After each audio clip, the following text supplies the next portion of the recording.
5780. That's 844-444-5780.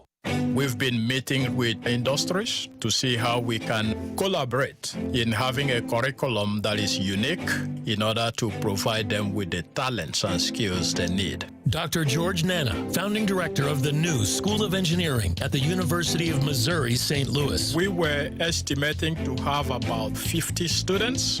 That number was exceeded. So the demand for civil engineering or electrical or mechanical is very high. The UMSL School of Engineering was launched in 2025 to educate professional engineers in the St. Louis region and beyond. We truly welcome the opportunity to network with industries in developing our curriculum and how we can train students so that they can meet the needs of the 21st century. UMSL Engineering, built for more. Built for St. Louis. Find out more at engineering.umsl.edu. WXOS HD1 East St. Louis 101 ESPN is driven by Brown and Crouppen Law Firm. Rise and shine, St. Louis. It's the Brown and Crouppen Morning After with Tim McKernan, Doug Vaughn, Martin Kilcoyne, and Jackson Burkett on 101 ESPN. 7 o'clock in St. Louis. You are listening to the Morning After on 101 ESPN and the TMA STL YouTube channel. Tim McKernan, Doug Vaughn, Martin Kilcoyne with you on the program. Jackson Burkett is on the ones and twos, and we welcome you to participate in the healthcare evolution. 7 o'clock hour by texting in the Air Comfort Service text inbox 314-399-9646 and by calling into the Callier and Thompson phone lines 314-974-0101. The program broadcasting from the Stiefel Studios. And Doug, we had a smorgasbord of events locally last night. The question is, what is the lead? And Martin and I will follow your lead when you determine what the lead is. It's going to be cold this weekend. You got a coffee mug? You got a coffee mug over there, Tim? I do. You need to take a pretend sip. Well, because the news is not so good with the Blues and the Tigers, I guess I start on a cheery note and the Billiken win. I'm just warning you, I don't think that's going to play well. Oh, why not? They're 18-1. However, the coach said he was embarrassed after he said grade school teams don't make the mistakes we made. I actually didn't have $1 on the game, but watched from start to finish. I enjoy watching them play. My analogy, do with it what you will. Okay. Maybe this will work for you or not, because I know we're going to go into Missouri and how that all played out last night. Pulling for the Billikens is like pulling for Indiana football. Pulling for Missouri is like pulling for Miami football. You follow me? Do you see what I'm saying? Yeah, a little bit. Do you? Okay. Well, a little bit, the analogy is, Missouri's going to do something to tilt you. The Billikens, when they do crap that throws them off, the coach is all over it. And last night, Dennis Gates was more focused on the officials in his post-game press conference. But with that all said, the Billikens did everything possible to lose that game. It was really alarming. The free throw shooting, that was like Missouri and Ole Miss a couple of weeks ago, just missing free throw after free throw. McKernan is a real problem at the free throw line in general. When I was at one of the games against San Francisco, the moment he had the ball and San Francisco was fouling, foul four, get to McKernan. It is well known that he can't hit free throws. Kellen Thames, who is a bad man, but wasn't hitting free throws last night. And then they just turned the ball over. They really put themselves at risk against a nothing team in Duquesne. And so good for Josh Schertz for calling it out, because that was a real dangerous situation, and the kind of thing that if you don't get into the NCAA tournament, a loss at Duquesne would have been the big reason why. So they survive, Doug, survive in advance. Right. I think maybe they were due for a stinker. They haven't really had many games this year where they just didn't play well at all, and this was one of them. And they survived it. So I guess that's the rosier way to look at it. The thing is that they didn't really, they played bad in the last 3 minutes, but They're up by 17. They dominated the first 5 minutes of the second. And again, I realize what percentage of the audience actually watched all of this. I don't know. What do you think, Martin? I like arbitrary probabilities that we can't prove. Percentage of this audience that watched the Billikens game on ESPN Plus, where they appear to have about 2 cameras. In my TV world, we're always looking for what we call a cutaway. Oh, yeah. Guy makes a basket, and you want the hero shot. Sure, a a cutaway. Yeah. They don't seem to have the ability to do cutaways, and producer Dave might just break a TV monitor at some point at Fox 2. He needs the cutaway, the scene setter. But I will say, of this audience, 10%. I was going to go 5%, so we're at least in the same range probably so. on that. So I recognize that. And so if you just look at the box score, like, ooh, they had problems, but they were up huge 2 different times. And the broadcasters, who were clearly from Pittsburgh, it's a local deal, even though it's on ESPN Plus, they're just like, God, we knew this was coming, and here it is. And I think it was 59-42, and then they just allowed them back in. And then they pulled away, and they were up big at the end. And they were like, well, it'll be a shame for Duquesne. Fans are leaving the building. And all of a sudden, it was a 1-point game. And you're going, what in the hell? So they did outplay the hell out of them. But it was the Billikens themselves that allowed them back in. Bottom line is, when it's all said and done, they got the win. I doubt many will be talking about this. And as Josh Schertz said in the postgame on ESPN Plus, better to learn lessons in a win than a loss. And they're really lucky because they kept turning the ball over, and Duquesne kept missing shots. Duquesne had a ton of chances. Yes, big time. They would turn it over, and Duquesne would miss over and over again. It's one of those games on your resume, it means absolutely nothing. But if you lose that game, the committee and the world goes, ooh, you lost to Duquesne. So all you have to do is win that game. They did.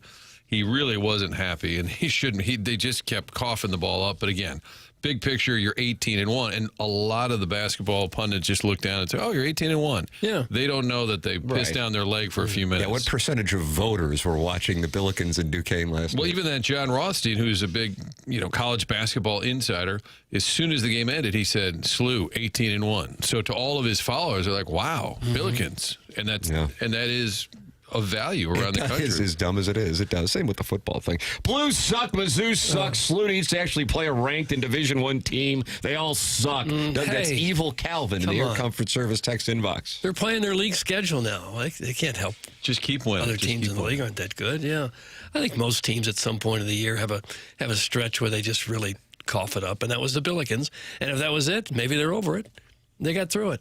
Drink was in Cottleville last night at the Howell Central basketball game. He's clearly pledged his allegiance to the Superior Municipality. Suck it, Webster. That's from Gary Pinkel's cell phone etiquette, and it includes a picture of Eli Drinkwitz in the stands. So he chose Cottleville over Webster last night? They got a player there playing basketball? They got a football player? I'm going to say you're probably correct, Doug. Francis Howell Central is Cottleville. Now look it up. At 18-1, is there really a shot of them not making the tournament at this point? That's from Thrill Fan 22. Sure. Well, if the selection committee announced the tournament today, the answer would be they'd be in.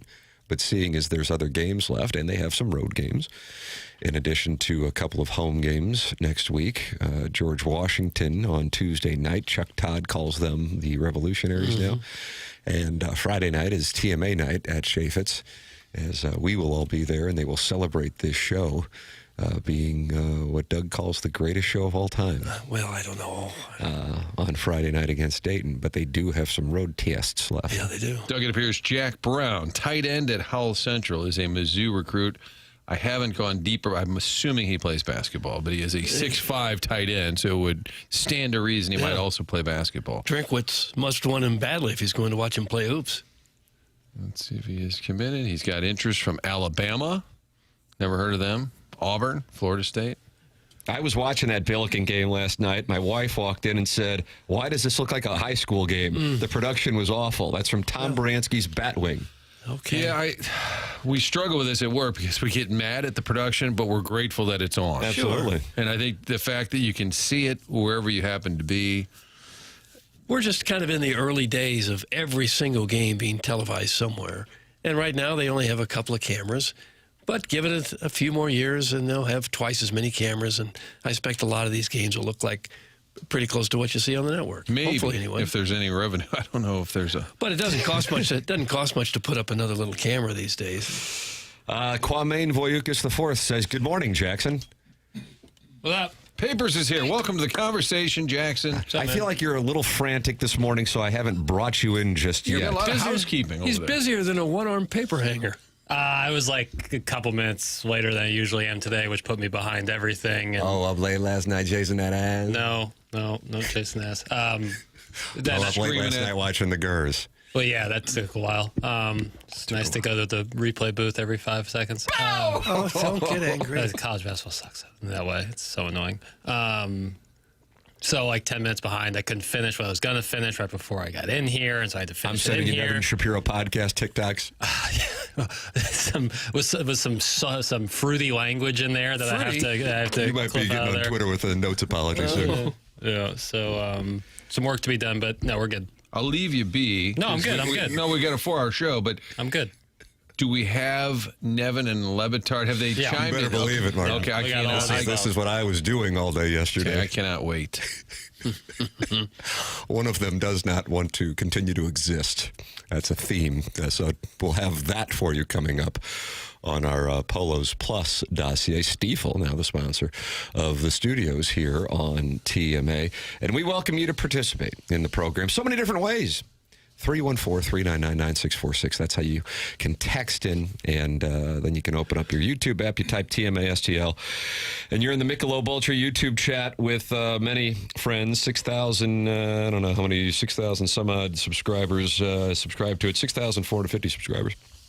And just like the Jeffco Hunter, Ghost Stick, Kitty Bates, and the Devil's Crotch, they're all in there talking to each other this morning. Open up the TMA STL app. So the Billikens get the win. This is Josh Schertz following the festivities. Not particularly pleased.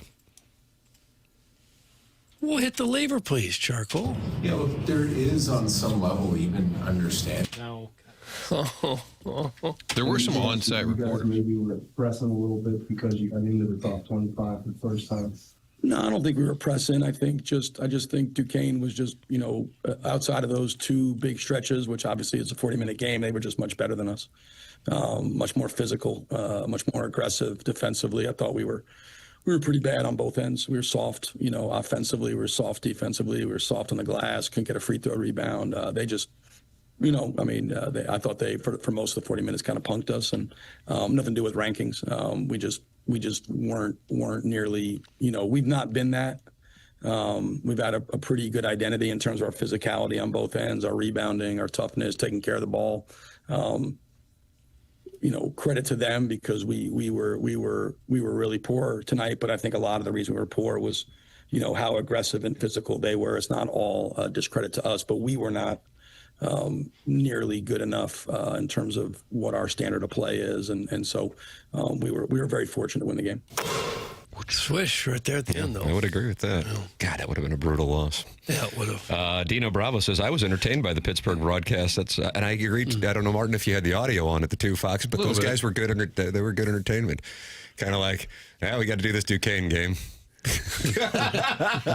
Probably typically doing like Steelers pregame shows or something. The color analyst was on the Steelers broadcast back in the day. So, and I think he's an attorney as well. So I don't think that this is necessarily the full-time gig is Duquesne broadcasting. I don't know how many people were there. I would guess in the 2,000 range, based on the fact that it looked like a high school gymnasium. But it could have tripped up the number 24 team in the country. It did not. Then that ends, and you flip over to the Fighting Tigers, Doug. Yeah, they had a chance to win, too. Couldn't get a defensive stop there on Georgia's last possession and didn't quite have enough time to set up a decent shot there for the buzzer beater. Yeah, I'm going to respectfully disagy on that. Didn't have enough time. Well, they launched them. They had more than 35 and a half They seconds. did 5.5 launch a seconds. shot, but I I remember think Ty they said didn't. he had 4.8. I agree with you, Doug. They did launch what looked to be a desperation shot, but I think they could have done a little better than that in terms of the attempt. Yeah, that was a poorly ran play there. T.O. Barrett took forever to get up to the court because he's waiting for Jacob Cruz to come around a screen. Now you're just shooting a curl screen, 35-footer, no shot. You're still upset by it, aren't you? You think that was the I wouldn't have used the plan? timeout on the defensive play right before that.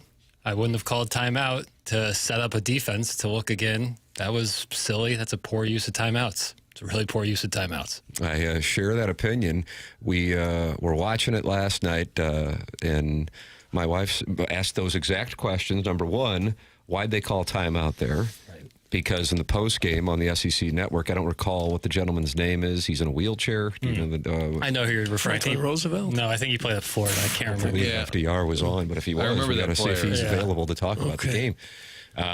He brought up, in that spot, you'd want to call timeout, and the co-analyst said, well, they had used their final timeout right before Georgia inbounded the ball, which may have wound up being a break, but at the same time, the pass looked so great because T.O. Barrett had already headed to the huddle, so that was a bit of a perhaps misperception if you didn't know. But either way, they call the timeout, so now they don't have any left. They have 5.5 seconds.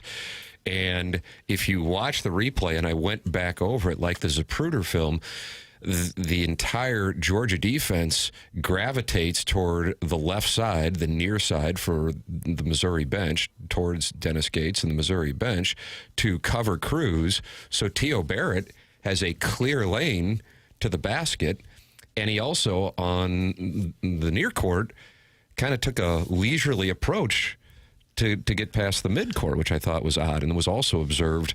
So then that forces them to rush the ball over to Cruz, who is covered and is, 30 feet away from the basket? At least. And they're only down 2, so they didn't need a 3. And in that spot, I would have liked to have seen Barrett drive to the basket. Now, Dennis Gates, and I don't know if this audio is in there or not, but Dennis Gates did say after the game, after blaming the officials, that the option in that play was for Barrett to take it to the basket. He chose to pass it, but that the play is designed so if Cruz is open, you have that. If not, take it to the basket, you're down by 2. Yeah.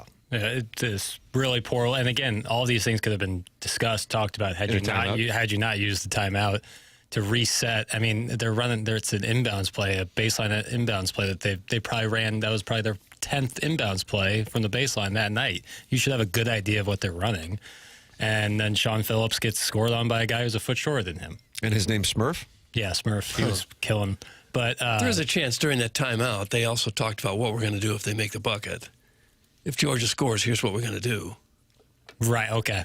You would think that they would. Doesn't sound like Jackson believes you. Well, you would hope that But they it's would not talk the about best that. That's still, but you don't know what the situation will be. You don't know how much time there'll be left in the game by that time. You can run, you can think about what you're going to do, but you don't know you're going to have 5.5 seconds left. You got to go the full length. You don't know. No, you don't know exactly how much, but you know kind of what you can do with a few seconds left. Ultimately, that wasn't the main issue with the game. Main issue is the game is you got to rebound. I mean, you simply have to rebound. There was a possession where they got 5 different chances at the ball because they got 4 straight offensive rebounds. You're not going to win many basketball games doing that. They were bad at defending the inbound. Mm-hmm. I mean, that to me was frustrating. The one, I think, before they even got the go-ahead bucket, guys wide open under the basket. Well, that's because T.O. Barrett had left the floor by that point. He was because Gates called a timeout. So the guy was wide open. He came running wide open. On the play where they called timeout immediately after? I'm thinking it's the one before, but maybe I'm confused. It's okay. Maybe I could be coaching. I could just call timeout and they'd say, why'd you do that? I'd say, I'm not sure. There does seem to be a theme. A lot of Mizzou games are really frustrating at the end of games. Yeah. Where and this was a Conzo Martin thing too. We're like, what are they doing? Right. Like end of game decision making feels like it's been frustrating for a number of years. Would have been a nice win over a ranked team. Would have been really needed, kind of needed that one. Georgia needed it more, but Missouri really needed that one. Just to get the ship going again, keep the fans engaged. Because there's a couple times where the place was going nuts, and you like that. But the more you lose close games like this, the less you're going to get out of the fans. That is the exact reason why St. Louis University is better than Mizzou this year. Schertz can really coach. I didn't realize he has the 7th best winning percentage in coaches in the NCAA. That's from Joey Vitale's Orange Scully. Huh. I didn't either. Is that including his Lincoln Memorial run, I guess? Probably. Smaller school stats, but his overall one loss is pretty gaudy. Who would have the best one-loss record among active coaches? Probably somebody at a smaller school that keeps winning. Well, I bet the guy at Arizona hasn't been a head coach very long. Nate Oates is probably up there. Todd Golden is probably up there. Canyon Cafe's closing this weekend, which will change the landscape of Mexican food in Frontenac, and yet you guys are talking about an unranked Mizzou basketball team. Okay, that's from Mr. Licks. Hacienda's closing also. Yes, in I Brentwood. saw that. Session Taco in Kirkwood. Yeah. Rough week for the Mexican restaurants. Mr. Licks would like us to focus on that. Okay. I like that Canyon Cafe. Yeah, I did too. Good treats. Hacienda was just kind of a landmark for half a century. It's kept Building built in expanding. 1860, Doug. Wow. Did you call that antebellum? I guess it would be. Yes. Nice. Like Lady Antebellum? What do you like, the Need You Now piano riff? Yeah. Kind of a signature piano riff, 2009? And they had to change the name of their band. Yeah. I was on Twitter with a few of my burners demanding it. Mm-hmm. And then when they did, I felt victorious and still broke. Doug, Mark Few. That'd be a good guess. That's the answer. Jake and Kirkwood. And he gets a prize? No prize. No prize. I guess Bubkus. Frank Haith never had these kinds of end-of-game hiccups. That's from Dale in Grubville, longing for the Frank Haith era. Well, in fairness, the Kentucky game, I would say Dennis Gates did a great job coaching at the end of the game situation, a tough road game. So 1 for 1 in that sense. But LSU, I didn't like some of the choices there, Ole Miss. But essentially, you can blame coaches a lot. Players got to play, man. There's a lot that Dennis Gates can do. He can't make his guys go get a rebound for the 4th straight time when they keep getting offensive rebounds to try to get back in the game. That's got to be on the players at some point, too. Our only hope is the doggies. Talk about them. Doug, would you like to talk MLS? That's from the Gray Summit Gray Goose Guzzler. They get started here next month, don't they? They're playing. They're training currently, Doug. They're down in Bradenton, Florida. They've got a friendly this weekend. Have they? But the regular season starts at the end of February 21st is the first game match. Any Pogs in Webster? Thanks. That's from Big Paws. There's Pogs everywhere, aren't there? I mean, they populate our entire region. I'm sorry. What sport did that guy want you guys to talk about? That's from the Huntley Hot Wife Hunter, and it doesn't sound like he's interested in a conversation about MLS. Oh, tell me again what a Pog is. Maybe if Rock Hill wasn't such a money grab municipality, Hacienda would stay. Licks, where are you going to be a busboy now that Canyon Cafe closed? That's from the Warson Woods Wacko. I feel like they never really updated Hacienda. I mean, it looked the same way it did back in the 70s. I think that was kind of a complaint of customers. They'd expanded a lot outside, but people pointed out that the inside could use a little upgrade. I think the owner even said, because post-COVID, everything's gotten more expensive and things need, I think he referenced that a lot of things need upgrading. It's just going to be too expensive. Yeah. By the way, I've got Mark Few's winning percentage at 83%. And I got that Tommy Lloyd, who I threw out there at Arizona. He's at 79 for that. Tommy Lloyd's 130 and 33. But Mark Few still has a better winning percentage. Martin, I saw you had Dr. Chaffetz on Sports Final last night. Was there any conversation regarding Josh Schertz in the long term? Yes, I did ask him about that, and basically his position is Josh is a coach who wants to be here. He loves it here. We're going to give him the resources he needs. I don't see him going anywhere. That basically his gut says he thinks he's here for the long haul. That's paraphrasing. And he does know Coach Schertz really well.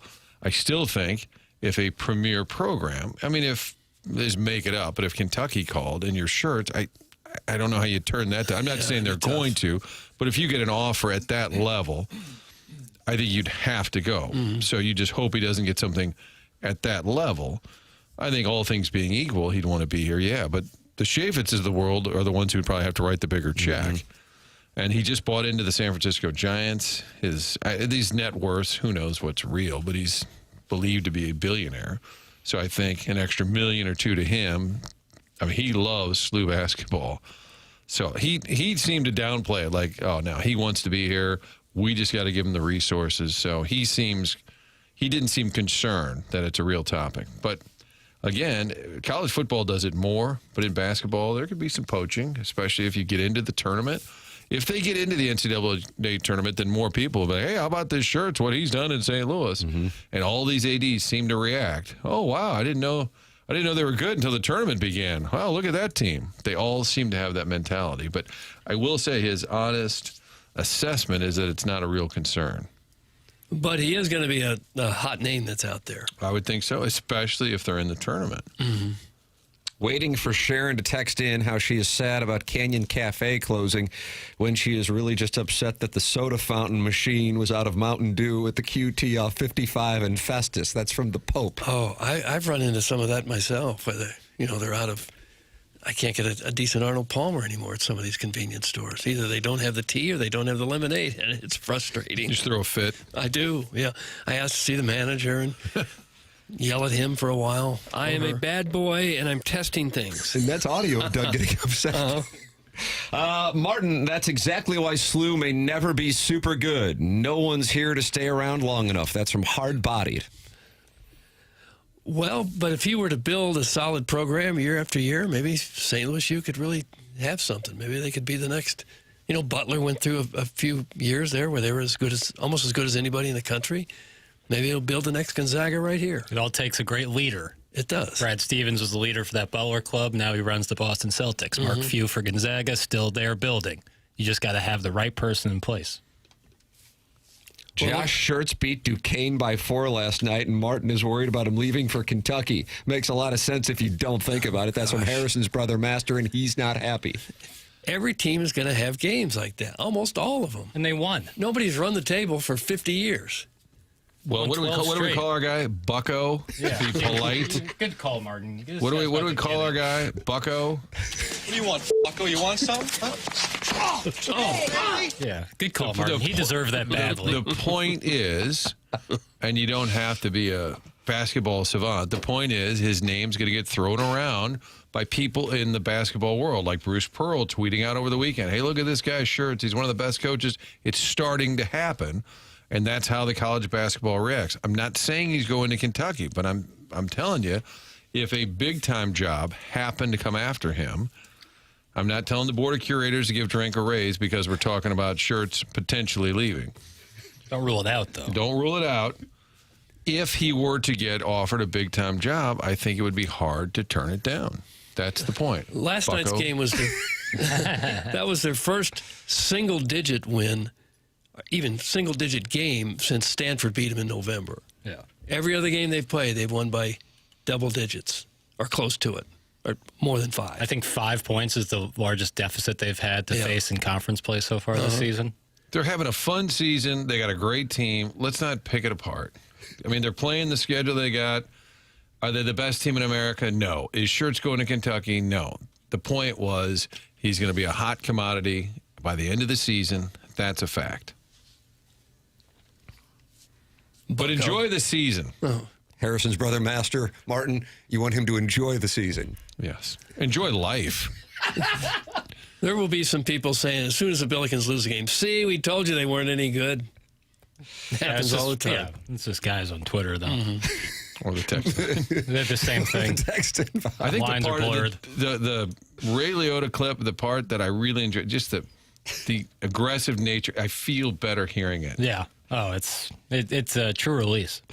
Where do you live again, wacko? Ah, yes, Warson Woods, where ambition goes to downside. That's from Mr. Licks. Doug, what does that mean, where ambition goes to downside? Down. Did he mean to say downsize? That's what I was wondering. I felt like it might have been downsize, but, You're saying you just give up on yourself, so you move to Warson Woods? I don't think that's accurate. Well, I know that Mr. Licks wants to acquire Warson Woods to flood it out and turn it into Lake Ladue. Yeah. So that might be a reason to keep an eye on that situation.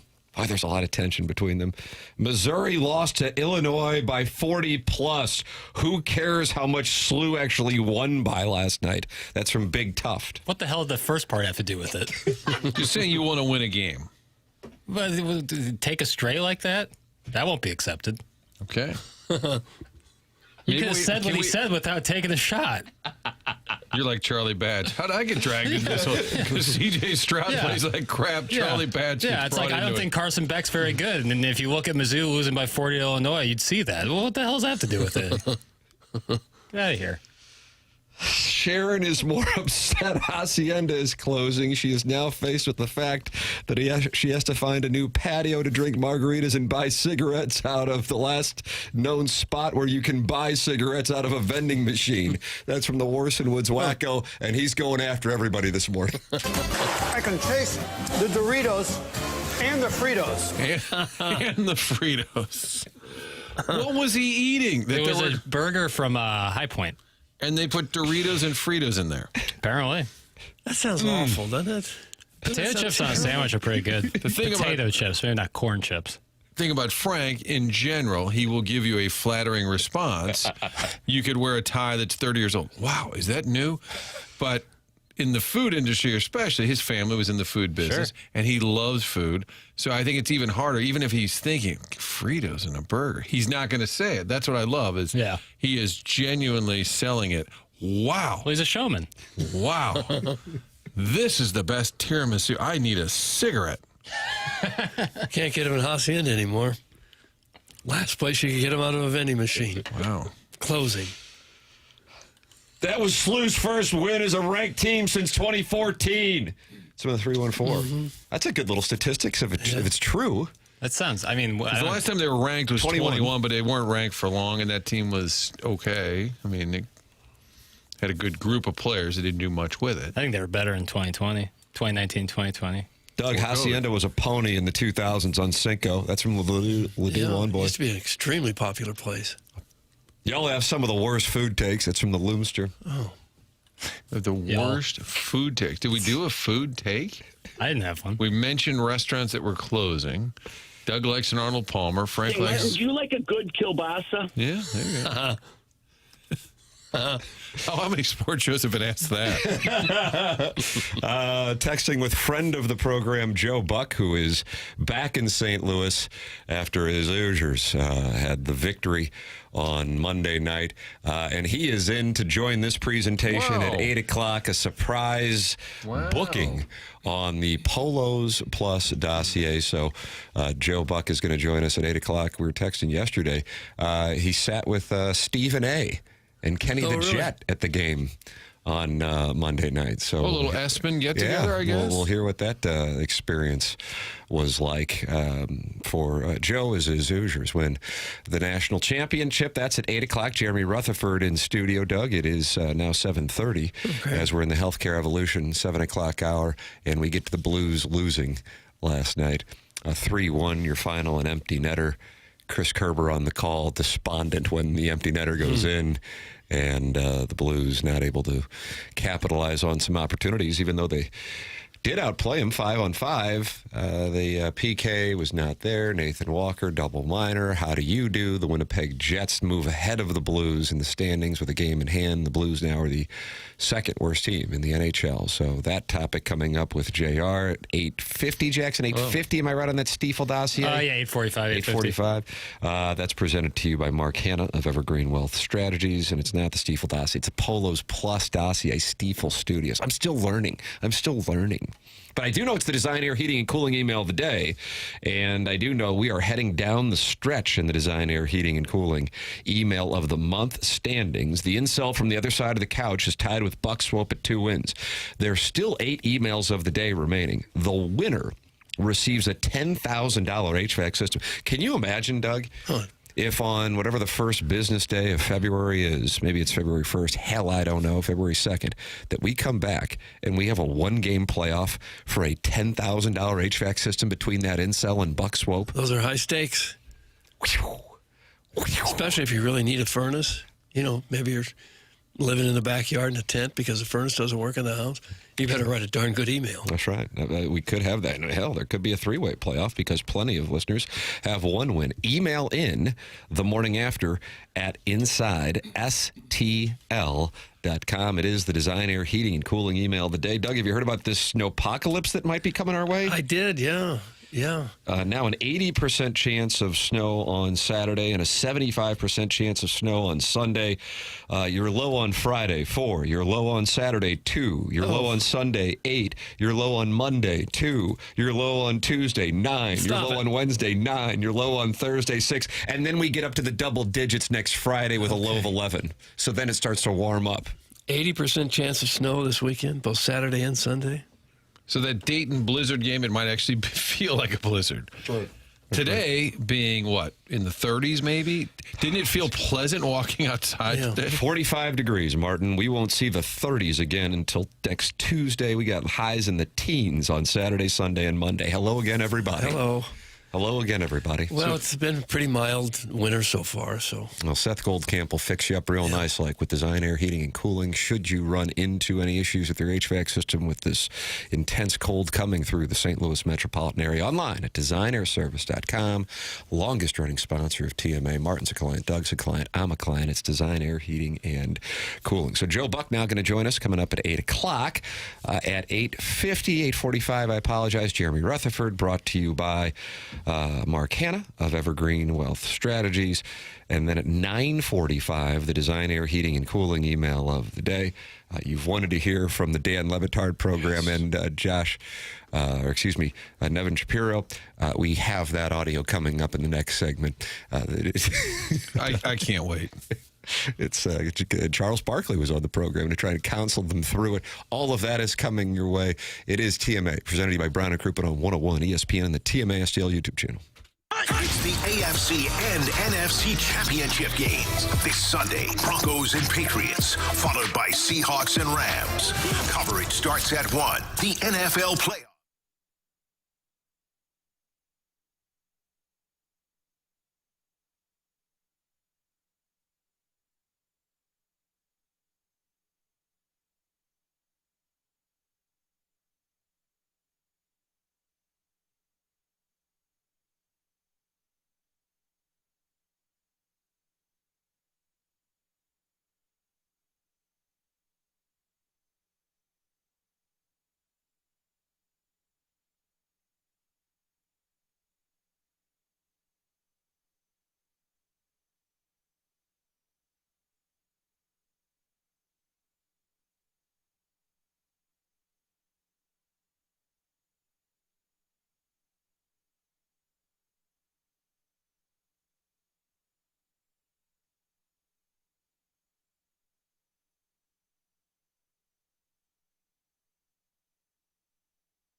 Oh. Wow. Wow. You like this one, do you? It just hits, doesn't it? Oh, that's a very popular song for a while. 2009? Yeah, you Was nailed it it. that long ago? 2009.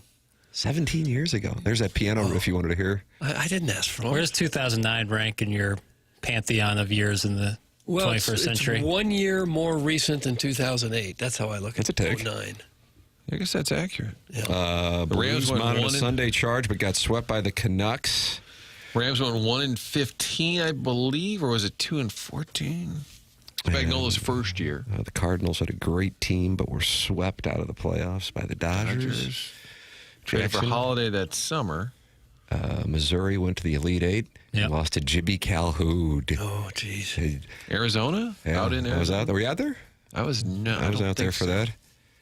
Pat I get Riley kinda confused creeped after a on while. my I was wife. talking It was about awkward. some great game that We walked past him, and I go, "Did you see that?" And she goes, "What?" And I said, "Pat Riley just looked you up and down like you were on the menu." Yeah, the old. I mean, I got cucked by Pat Riley. Well, he just walked by, right? No, but he looked her up and down like did I he? saw the whole thing. The old I mean, slick back. Yeah. Is that what he's known?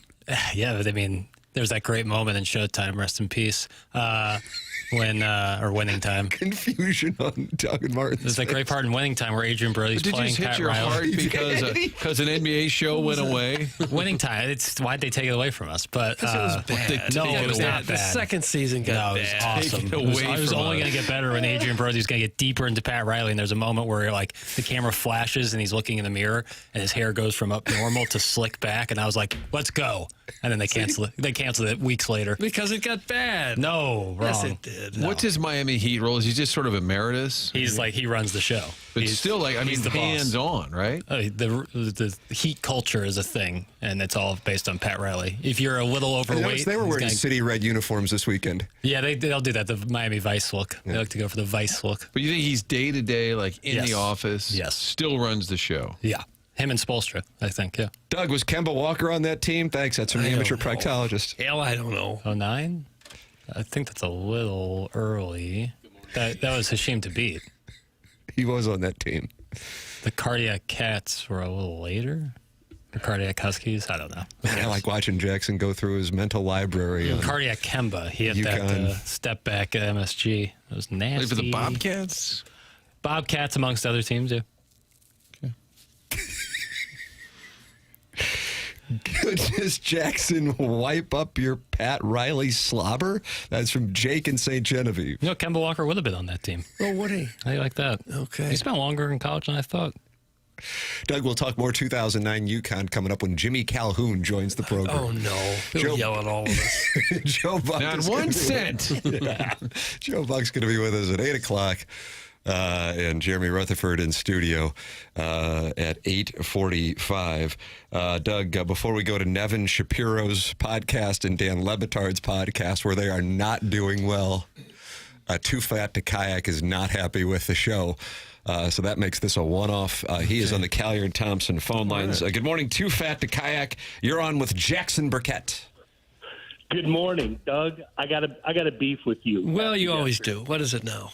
I do. And so yesterday I'm PLTDing, and then I find out that Tim, greatest of all time, just going through, getting lots of input about the show, says calls out my comment about the Uber situation down at Hard Rock. You proceed to say, what, a fat can't walk a block and a half? Yeah, can't you? Doug? What? It was last year. Last year, went to the Dolphins game with my son, college graduation trip. We walked 3 miles, over an hour, through swamp-infested waters, meth labs, baloney, Miami Gardens. It's a mess. It is a mess down there. And Doug, it was an hour-long walk, 3 miles. You walk through swamps? You're telling me they had to walk through a swamp to park? Through alligator-infested drainage ditches. Oh. It's Miami Gardens, Doug. You know. Oh, not a great area, but there's lots of parking around the stadium and around Calder racetracks right there too, isn't it? That's the parking that we Ubered. We flew down there, Doug. We're from St. Louis. I wanted to get my drink on. Could I walk 3 miles like a Baton Death March? Absolutely, I could. Was I looking to do that while getting my drink on and having a helmet nacho? No, that's not what I wanted to do. Well, get a decent Uber driver to get you closer to the stadium. Doug, Uber follows their rules. They say, "Hey, you going to Hard Rock? You got to go here." And I'm looking at this. I'm like in some outpost, and it was crazy. Hey, Too Fat. Quick, here's my theory. See if you agree with this. These stadia, NFL type, like that. What they do is they make that Uber lot, that Lyft lot, a little inconvenient so that more people don't use it because they want you to get raped by the parking. Wow. Probably, yeah. I don't doubt that at all, Martin. I don't doubt that at all. But what am I going to do? I flew down there. We got a hotel on the beach. We're having a good time, enjoying our time. Well, of course, we're just going to Uber. I'm not renting a car. I took an Uber from the airport to the hotel. We hung out around there for a long weekend, had a great time. I'm not renting a car to then just go park. That's crazy. I'm not doing that. So, Doug, bottom line, real quick, that was my situation. I went to the website yesterday, and they have changed the location. I think enough people bitched and moaned, made it a priority. They moved the spot to a 30-minute walk now. I called the stadium, and I said, "Hey, did you change that new this year?" And they said, "Yes." They changed it. They shortened the distance. So bottom line, you couldn't tell me you can't walk a block and a half. I'll walk circles around you, Doug. Well, maybe it'd be good that you walked a little bit. If you're too fat to kayak, you're probably not too fat to walk a little bit. Well, Doug, I'm not looking to do that in Crackhaven, Miami Gardens. Not going to do that. Don't want to do that. That's unsafe. That's crazy. It's a Crackhaven swamp. Wow. It's a Crackhaven swamp. Miami Gardens, not. Look, Doug, it's not. Come on, best. Doug, I do know. It's not great. It's not the worst part of Miami either. Well, it's unsafe to be having people walk that far. That's crazy. Are we good? Doug, are you good now? Did you lose any weight? Any weight by walking through the swamp? He was eating helmet nachos. Well, so he probably didn't. I burned off all the calories. It was a net neutral or a net positive position. When you say you're too fat to kayak, what do you weigh, fella? Oh, Doug, I'm working on getting lean and mean. I mean, I'm getting down. I'm working on it. Okay. Listen. So you won't say, really? Doug? Yeah. Well, I mean, you have the profile for all your listeners. So why don't you just put it in your mind, your closed little mind, and that's it. That's who I am. Your closed little mind, Doug. Yeah. Okay. So you picked. I do kind of have a picture of you in my head. I think what he's saying is accurate. That's fine. That's fine. I'll if I need to change my name later this summer when I get out on the kayak and I'm not sinking it, then I'll change my name. Okay. So, we're good. All right. Well, glad you got a little exercise. All right. Look, I'm done until the doggy season starts. I got nothing more. Thank you, Too Fat to Kayak. All right, Fatty. There you have it. 3 miles? I suspect he's exaggerating just a little bit. Walking through the swamps? Joe Buck's going to be with us. We'll see if he and Stephen A. Smith walked 3 miles to get into the game. He'll be with us at 8 o'clock. Boy, that call did not play well in the Air Comfort Service text inbox. Let's see. This guy is literally getting winded talking on the phone. There is zero chance he spends any time off his rascal. Are you guys doing live reads for diabetes now? That's from Tim's high school buddy. People are now texting in their guess as to his height and weight. I don't want to pace shame, but it shouldn't take over an hour for 3 miles. You walk about 3 miles an hour, right? I mean, if you're dragging along. I guess it was through a swamp, though. Yeah, well. And a meth load. There could be those little drainage canals right by the roads, but I don't think there's really any swamps out there. I'm so glad to hear a call this morning about a Fats pilgrimage to mozzarella sticks and margaritas. Brave to go without a defibrillator, though. That's from Carlos Spicy Wiener expressing support. Well, you call in, Doug. Jackson, the Dan Lebitard show and the Nevin Shapiro show, very confident that Miami would win the game. And Martin, they did get a chance to talk about it, and now we have the audio. Papers, what do we have here? This is gentleman Mike from Dan Le Batard's show. Oh, this is the one who Dan booted out of the program because he got in a screaming match last week. Yeah, despite them both being Miami fans, Mike didn't think Dan was down for the cause enough, and so this was his reaction to the loss. All right. On Monday night. And it sucks when you finish second. You feel like a big-time loser because the eyes of the world are on you and everyone's teeing off on you, making fun of you, and you're trying to have the right perspective and that you had a good season. The vision is working. All your time and effort is working. I had a lot of people, while I was like crestfallen in my seat, not really knowing where I was at the time, thanking me for... hey, thanks for fighting for us. Thanks for what you're doing for the program. And that did, like, soften the blow. But, yeah, man, I am wrecked inside. I want to die. Oh, my God. Wow.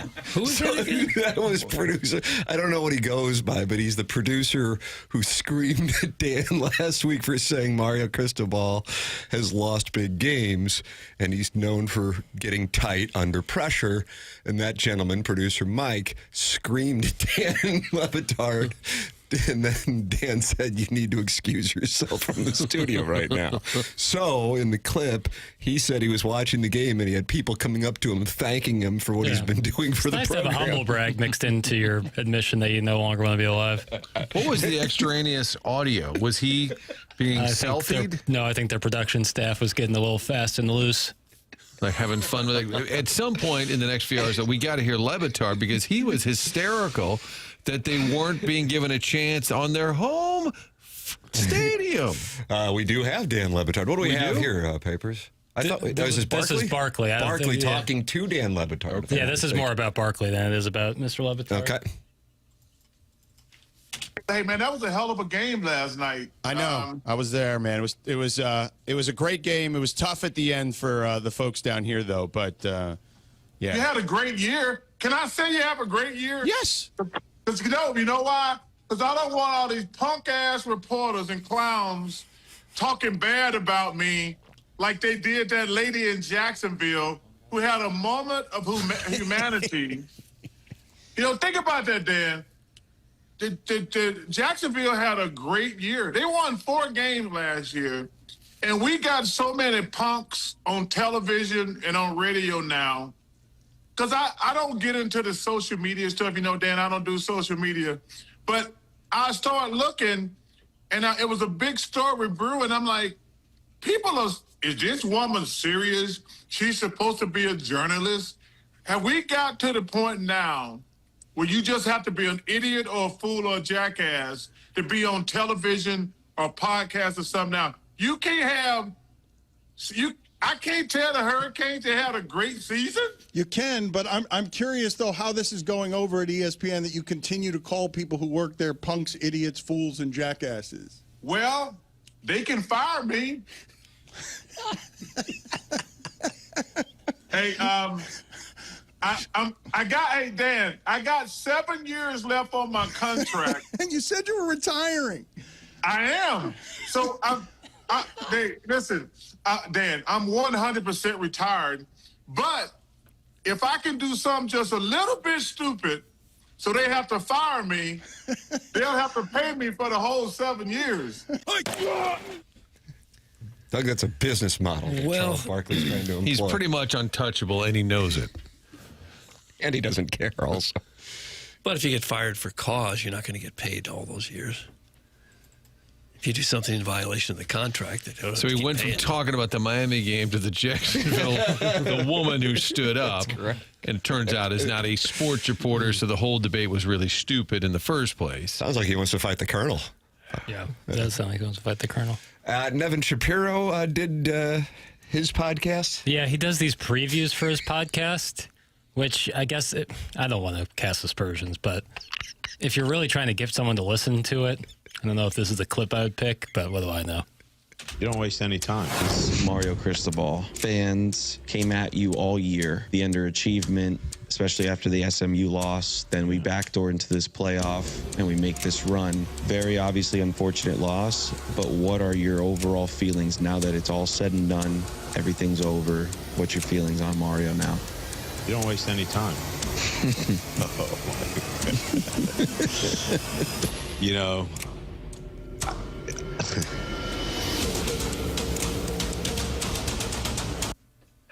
What, he had nothing? That's the end of the clip.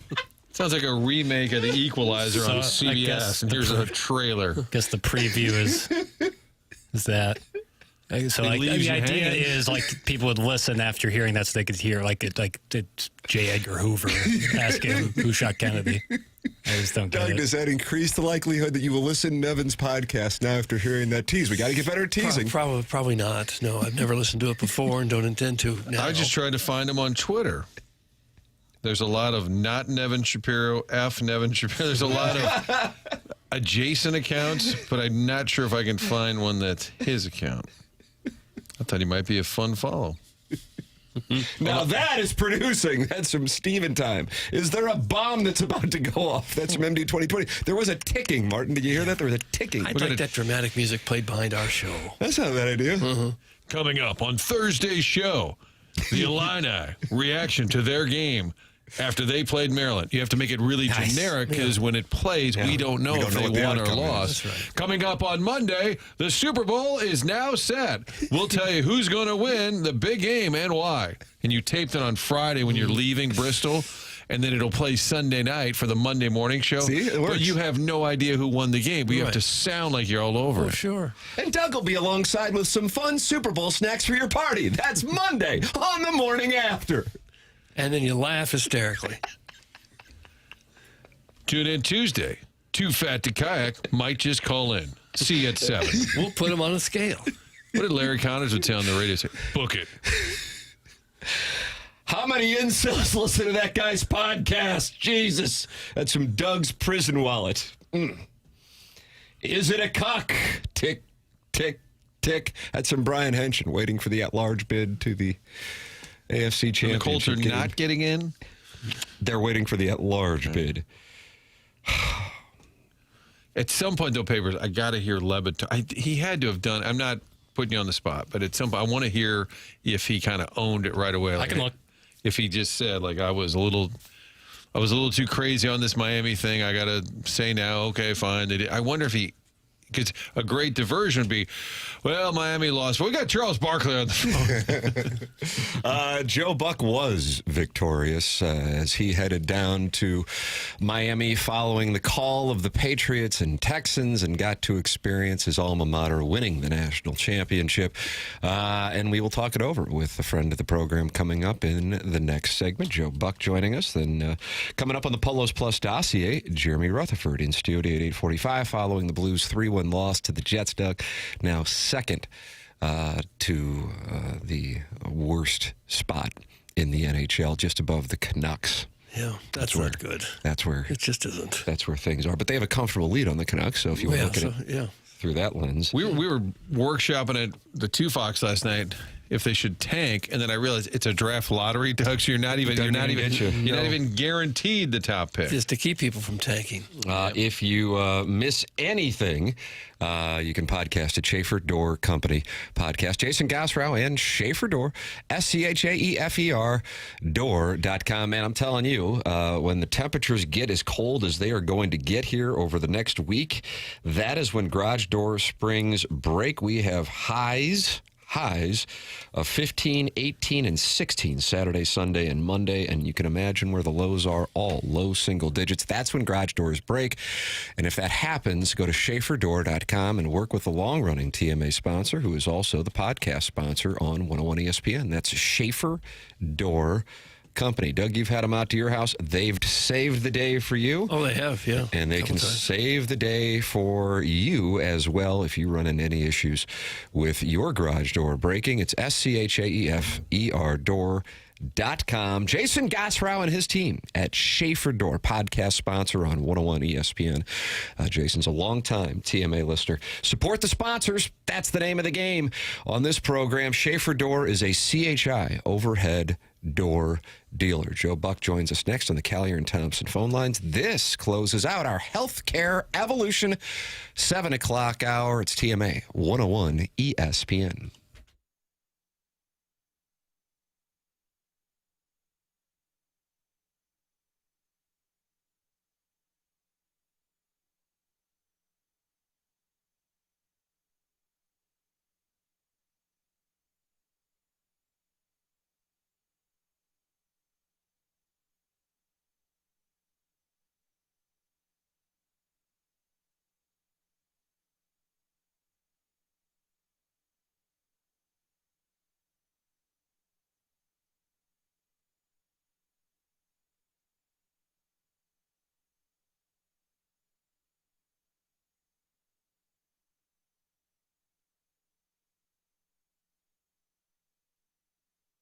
Making lunch plans? Swing by Village Bar. Get yourself a cheeseburger, waffle fries. Meeting friends after work? Stop by Village Bar. Watching the games this weekend? Stop by the Village Bar right there in DePero on Manchester Road. If you've never been, check it out.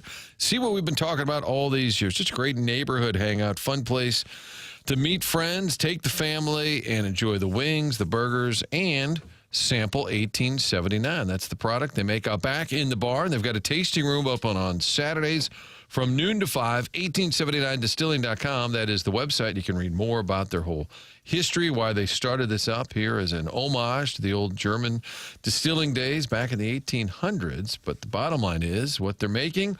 Winning awards throughout the region. There's a difference when you order that drink. Get it with 1879 rye, 1879 bourbon, Red Barn vodka, all of it made right behind the Village Bar. And that tasting room, it's really like a gift shop, speakeasy, really cool spot. It's open on Saturdays. Check it out. And swing on by the Village Bar. Find out more at 1879distilling.com.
This is Jackson with the Sports Center update brought to you by Saliga Heating and Cooling. Blues lose last night 3-1 to the Winnipeg Jets. Off today, off tomorrow. Back in action on Friday as they take on the Dallas Stars. Pregame at 6, puck drop at 7 right here on 101 ESPN. That was another Sports Center update brought to you by Saliga Heating and Cooling, a Daikin heating and air conditioning dealer.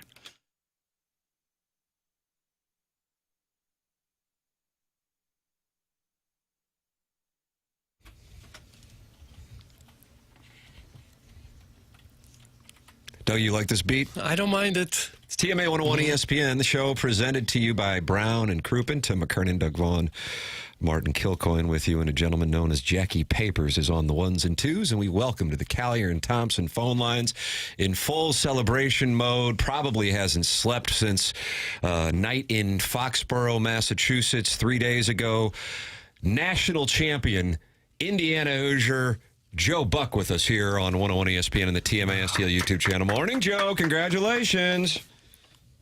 Yeah, how about did he just call himself Jack on the Saliga Heating and Cooling? Yeah, what about that Saliga Heating and Cooling? Did I say Jack? I thought I said Jackson.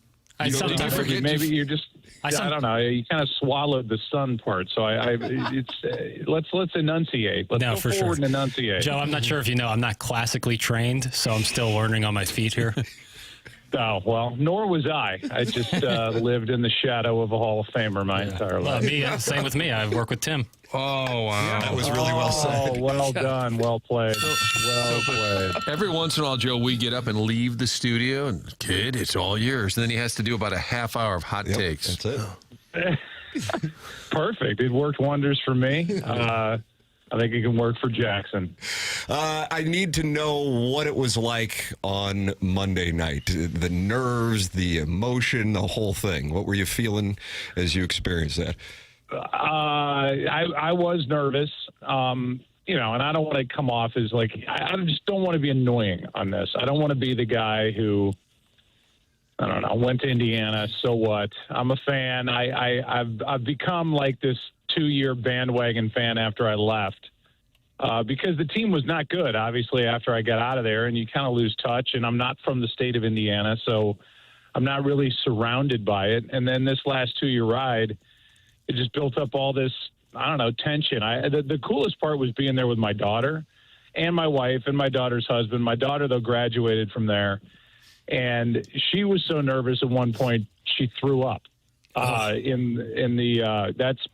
throws up at everything. It's quite a skill. But her nerves got her.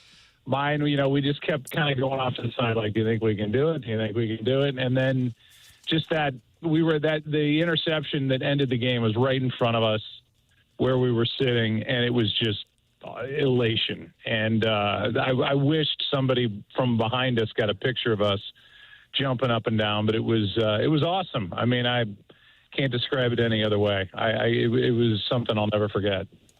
I saw the stories about people paying $700 to park. I like free parking. Did you get decent parking for that game? You know what I did, Doug, and I'm glad you asked. I got a car service, and it dropped us at an IU tailgate, which was outside the stadium in one of the lots. And I said to the guy, instead of going in, I had a parking pass provided to me by ESPN. I said, instead of using this thing, just go have a nice night, go have dinner, come back. We'll meet you out here. We will walk after the game out to this spot so that we don't get stuck on the inside ring in the parking, and that way we will make our fast escape. And so that's what we did. Veteran move. Veteran move. Gosh, that's nice. Well, real nice. Yeah. I was proud of myself. And I was proud of our driver, who was amazing and a sweet man. His name was Gustavo. We started with about 4 wrong turns leaving the hotel. But, man, the guy rallied, and we got out. We were back in the hotel by 11:30, I don't know, somewhere in there. And the amazing thing is, it's Miami. It was a JW Marriott. And everything was closed. Everything was closed. There was not a bar, nothing in the hotel. There was nothing around the hotel in Aventura. And so we just all packed up and went to bed. That was going to be my next question. How did you celebrate? And you were. It sounds like you were looking to celebrate, but you couldn't. I was looking to celebrate maybe one drink and then go to bed. But I had 15 beers at the game, and I was just spent. As you said, we were in Foxborough the day before, and then it started snowing like crazy after that game, and we sat on the tarmac for 3 hours, and we didn't get to the room the night before till 1:30 in the morning. So I was too old for all that. So I was ready to go to bed. Doug, I don't know if you saw the video of Fat Joe and Fernando Mendoza hanging out at 11. And I was wondering if Joe 11. Yes. Not Fat Joe Buck, but a different Fat Joe. No, that's the old Joe Buck. That's that's middle school Joe Buck. Yeah, this was a different Joe. Joe Buck with us here on TMA as he was in attendance to watch Indiana win the national championship. When we were texting yesterday, I said I never thought that Miami was going to win that game, but I imagine Indiana fans were thinking, oh, my God, it's about to crumble right here. And then you see Beck throw that interception. So you're experiencing the roller coaster of emotions as that game becomes a classic in the second half. Usually you are in a football stadium of the game of that magnitude through the lens of a broadcaster and the neutrality of it. What was it like to experience the roller coaster of emotion as a fan? Yeah, well, when the Blues won the Stanley Cup, I was at Pebble Beach getting ready to do the U.S. Open. So I was not in St. Louis. I was not in Boston when they won it. So I was watching on TV.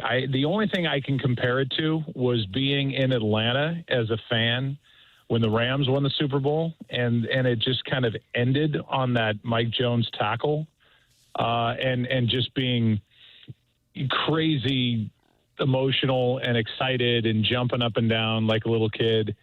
That's how we all reacted. Like it was a 2-year build to this moment. And I agree. I think all Indiana fans, until you do it, even my son-in-law, who's become just this huge IU fan, he went to Villanova. He's been this Villanova Hoops fan forever.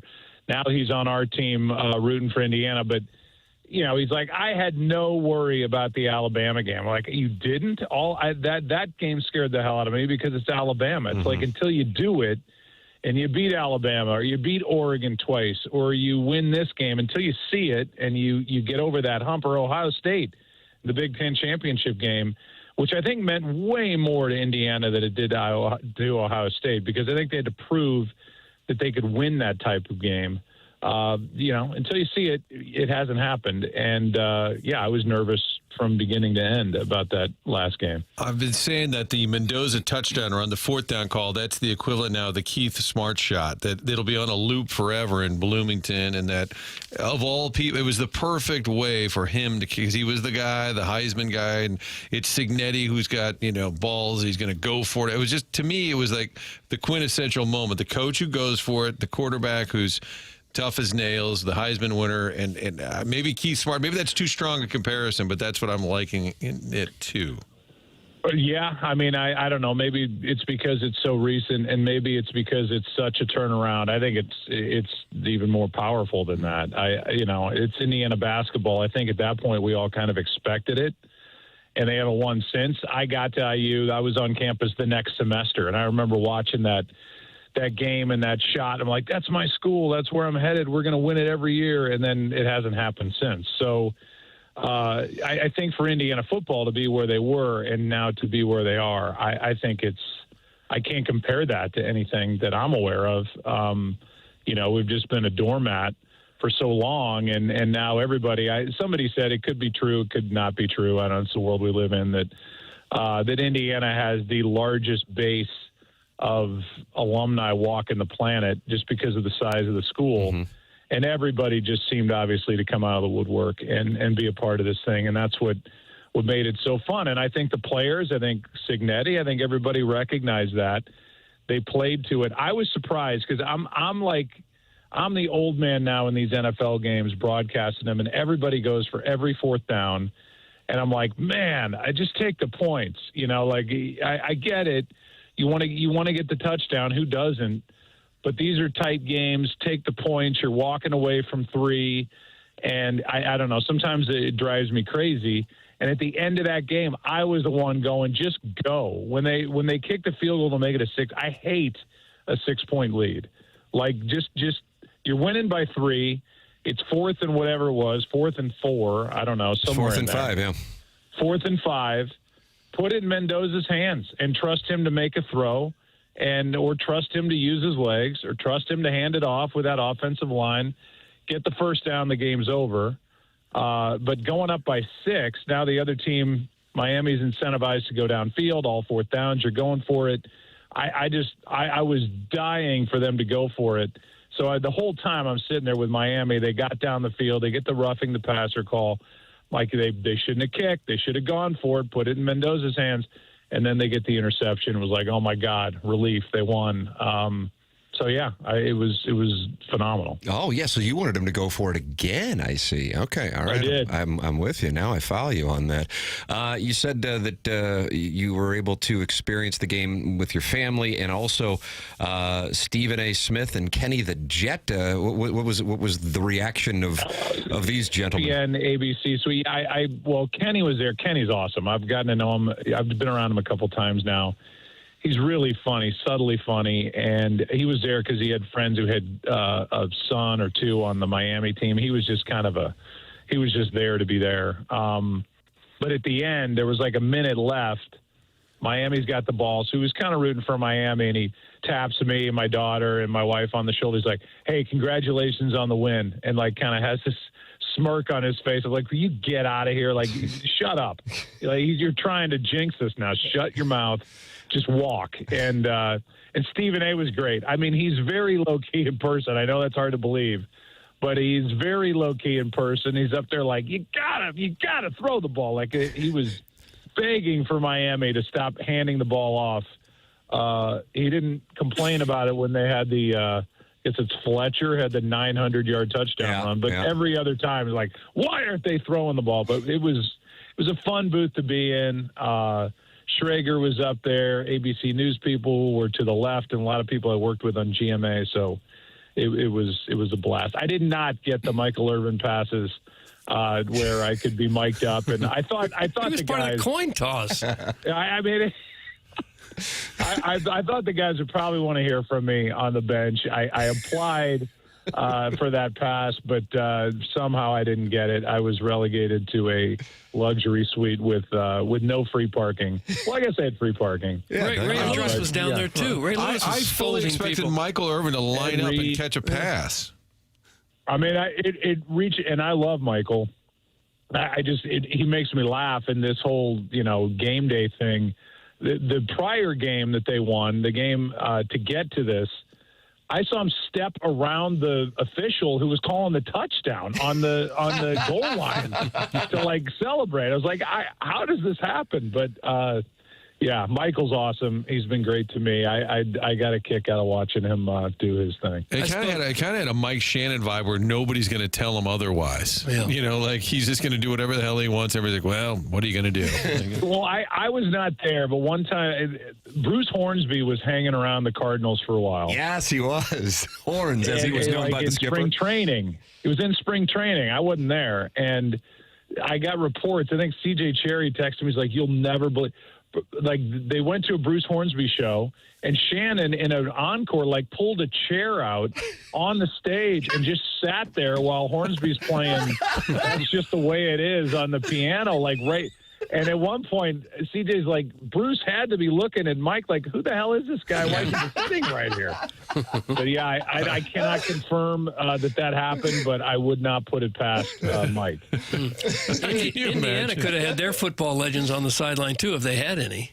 Oh, too soon, dog. Wow, Joe. Wow, Joe. Wow. Oh, wow. Well, we have some now. Yes. Yeah. Son of a bitch. Mendoza reminds me a little bit of Kurt Warner, where he's just so likable and articulate, and everybody loves him, and he's great. He's got the family story with his mother there. You think he projects to be a big-time NFL quarterback? I do. I think because of that stuff, I think everybody kind of sleeps on how tough he is. I mean, he got blown up at the beginning of the Ohio State game. His brother had to come in for a play. And he came right back in. He got destroyed early in that championship game, and he's willing to put his body on the line. He does not go down.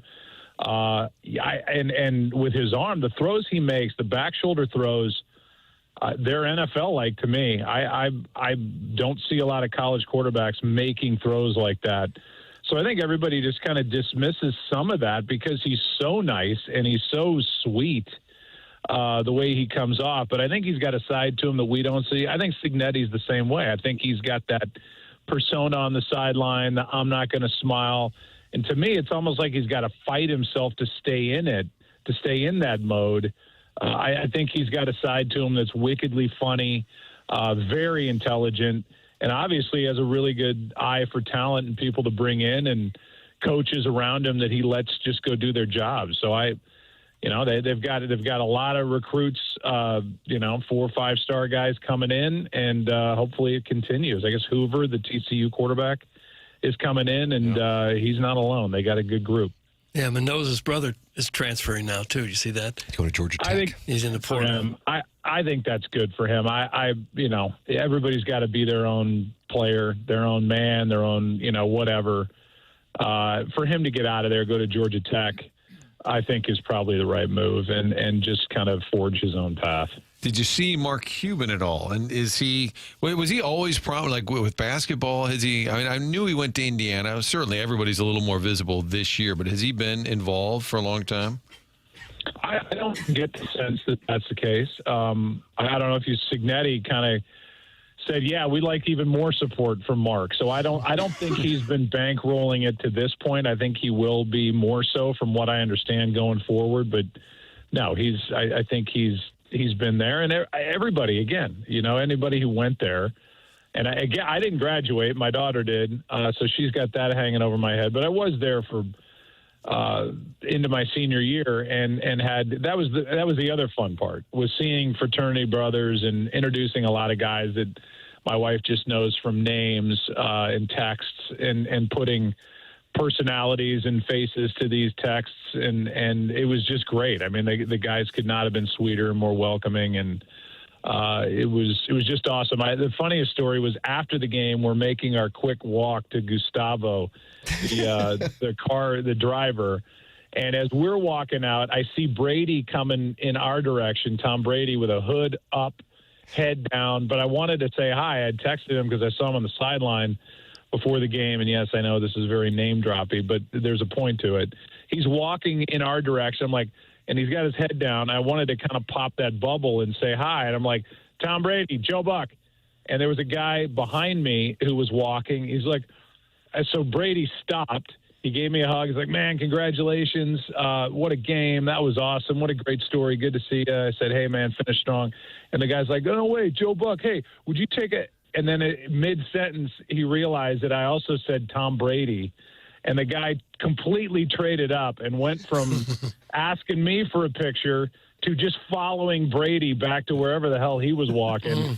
And I had to text him the next morning. I'm like, hey, I'm sorry I stopped your momentum. I hope you got out of there okay. But, I kind of burst his bubble, and everybody's like, probably, Tom Brady, come on, get over here. But sorry, Tom, if you're listening, and I know he's a big listener. Yeah, he is a big usually fan. podcast Yeah, he later. texts in his Harrison's brother, Master. He's very active on the program. Joe, congratulations to you and all of the Indiana fans for the experience, which I'm sure had to be like a once-in-a-lifetime that nobody ever expected even happen that one time. That's how it feels. Maybe they're hopefully they're a force going forward, but if it was one, just once, it was worth every minute of watching and being invested and then getting down to Miami, and it was a blast. And I wish that for you, Tim. Thank you. What's wrong with that, Doug? He wants that from Missouri fans, not from me, but from Missouri But all that fans. Tim represents. I do represent Maybe the St. Missouri Gabe's fans. could win another national championship. Joe and I are two guys who went to schools and didn't graduate, but we represent those schools. Okay. That's what we do. We started this by saying Tim and your father, Joe, have a lot in common. They're both Hall of Famers. Right. I happened to watch Soul on Fire last night, the story about John O'Leary, the kid who got burned. You hadn't watched it yet? And your dad was such a big part. Have you seen that? Yeah, we went to the premiere. My daughter's in it. She plays the nurse that tells William H. Macy, who's playing my dad, that, sometimes it's just meant to be and he's not going to make it through the night and is there and different shots. So the long answer, but the answer is yes, I've seen it. Yeah, I really liked it. I thought it was just great. And it was phenomenal. And to be there at the premiere with my boys, who obviously never met my dad, to see him represented that way in that story. And John's been great to my sons and he's kind of like the Mendoza that we were talking about earlier. He's almost too good to be true. He is exactly as he is portrayed in the movie, as he, I guess describes himself in these different lectures and talks that he gives across the country. I've had more people reach out to me because they've been in an audience where John's spoken talking about my dad at different corporate events. I could not be more proud. My dad would be just blown away by what John has made of himself and the positive story that he is and kind of the light that he's become, that he shines all over this country going to speak. I think he makes a real difference. Yeah, God bless you. I took my son to see that movie as well. Yeah, if you haven't seen it, you got to see it. This has to be the greatest time. I was thinking, I saw Herb Street signing off with Fowler, and I was thinking, okay, you're done now. Your team just won the national championship. For you and Herb Street, this just has to be the greatest time ever. You don't have, at least I think, you don't have much as far as work goes for a little while. You get to relax with the family, hopefully travel. This is to be the mountaintop right now. Am I right on this, or is that a bad read? That's what I was thinking. Well, for Herb Street, my God, I can't imagine the come down from. That's like going 100 and just going to 0. Because I of the no Thursday idea night game as well as the college. Yes. Yeah, he does Thursday night games, college game day, and then the game.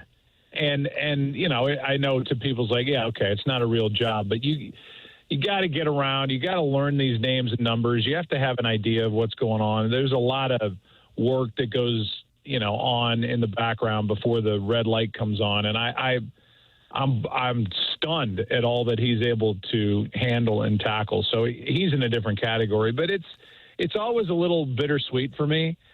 And I love working. I love the group that I'm with, and I love being with Troy, and I love our producer and director and the whole support staff. And I miss those people when it's over. I'm excited to not plow through articles every day and highlight and try to get my head around what I'm about to see on a Monday night. But there's like a hole in my life when it's over, and it takes me a while to get out of that mode. But yeah, this is with the IU stuff, and my daughter coming up on her 1-year anniversary. Married to a great guy, and my other daughter happy in New York, and the boys, and this is a good time. And next year is a Super Bowl year for ESPN. I can't believe that you've already done 4 years at you and Troy, which it's just flown by. It's unbelievable. I was thinking about that the other day, and I don't know. I guess I would ask: do you feel, not that you needed to be vindicated, but more than ever that it was the right move at the right time? It's never. At no point has it ever felt like it was not. It was the perfect timing for that to come along. I never expected it, but I think to downshift a little bit, just do pour everything I've got into those broadcasts. And I was letting my daughter. I handed her the board I had in front of me that I had made for the Patriots-Texans game, and it's. The depth that I'm going into for these games and the research and whatever, I'm much more prepared. I'm much more relaxed. I'm much more rested to do these games than I was kind of doing all those weird Octobers of doing, Thursday football and ALCS and World Series and coming and going and putting that like we were just talking about with Herb Street. That's a chapter for, it's an earlier chapter in my life, and I'm glad I did it. But I could not be happier at ESPN. I really couldn't, and it's just become a really good group that we have. So, yeah, I'm not vindicated. That's not the right word, but I'm secure and happy in knowing that I made the right move. I sent you that link, Andrew Marchand, who's really kind of preeminent now, sports media critic, columnist, whatnot. But he said they paid a ton, but ABC, ESPN changed the feel of their games when they brought in Joe Buck and Troy Aikman. I realized I sent that to Joe. It was like midnight on Sunday. But I said, read the comments, because it was largely people saying how much they love Joe, they love Troy, they love Joe. And it's Look amazing. At this, Joe. It said the worm has turned on the comment section. Unbelievable. Yeah. Uh-huh. By the way, somebody just texted in. I don't know if you were texting me and Martin it, or if this was just on Twitter, the airport tweet from Saturday. I'd be remiss if I didn't ask about it, because it became a story. Just your observation on the Twitter tweets. Good. Yeah, I mean, I'm not going off on like a rant about our city, but I've never seen an airport in a major city. I don't care what day, what waves of flight. There was literally not one person in the security line at 11 in the morning on a Saturday. I'm blown away by that. Nobody wants to leave here. It's great. It's great. I blew right through it. It took me within 4 minutes to get to my gate. I mean, I love that, but I think I can't imagine us being in a position where nobody is coming. Every baggage carousel that we walked in from the garage, the guy dropped stuff in the garage. Not one of them was moving. Nobody was there. Doug, that's probably not a good sign. That's not the greatest sign. I did like the Fred Willard reset, Mighty Win, Best in Show, Waiting for Guffman, wonderful films, and I recommend those pictures. Yes, they're very good. And my only point was that I saw one comment like, "You don't think that's a good thing? Don't you want to get through the airport?" I'm like, "Yes, I love that. I get to my gate. I'm holding back every comment I have flashing through my head right now. Yeah. I'm going to try to stay positive and say maybe with the airport redo and everything else, we'll get more flights. What my point is, we need more volume of flights coming in and out of this city. I don't know how that happens. I don't know who's in charge. But I just was shocked. Nothing was moving inside the airport. Yeah, I think it's more of like a warning sign than it is mocking. It's like saying, "Hey, we gotta pay attention here, because we need activity. We need this." I mean, because you've been a passionate St. Louis guy. I think that's the point. Is that I want that Orange Julius open, Doug, on a Saturday at 11 a.m. Sure. I want that Auntie Anne's open on a Saturday. But with nobody there, you do get I want to stand in line for my Cinnabon. Yeah, there you go. See, there you go. That's the mantra right there. Joe, thank you so much for joining us on short notice, and congratulations to the Hoosiers. I hope you get to relax, and now you can catch up on all the Cardinal offseason moves.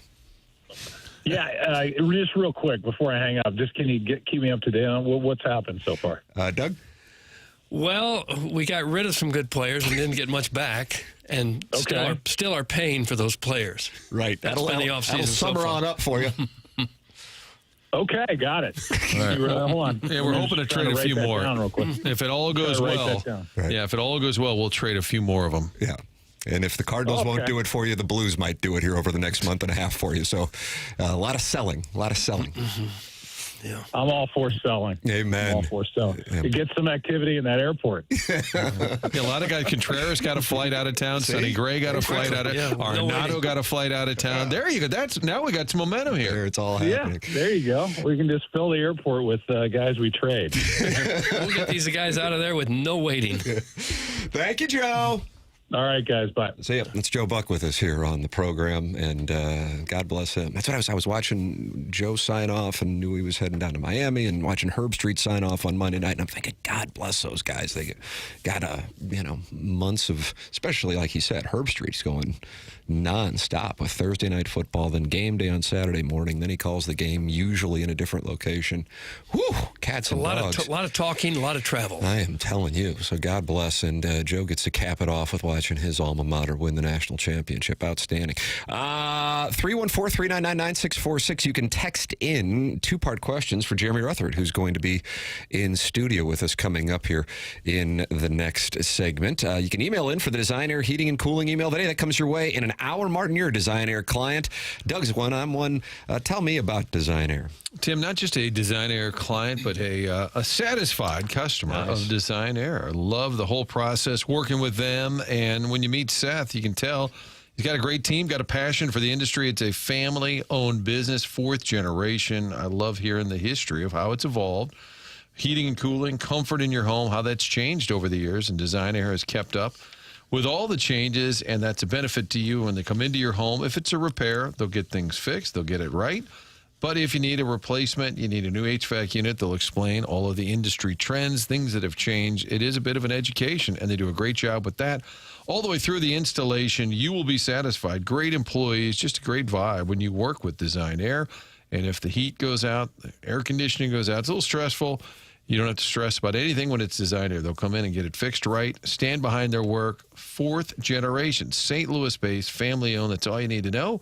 DesignAirService.com. There it is. Design Air Heating and Cooling sponsor of the email of the day, and the $10,000 HVAC system on the line coming up at 9:45 with the Design Air Heating and Cooling email of the month. It is the Fisher Window and Door Store 8 o'clock hour. Jeremy Rutherford joining us, taking your two-part questions on the Blues. He will be in studio.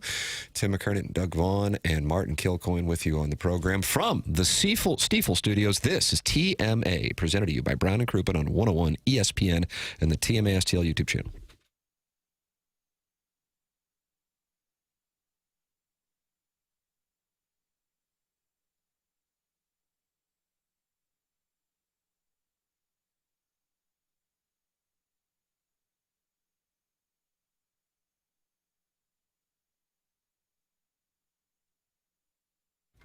FanDuel is turning on playoff mode. All customers get a profit boost pack every NFL playoff game day.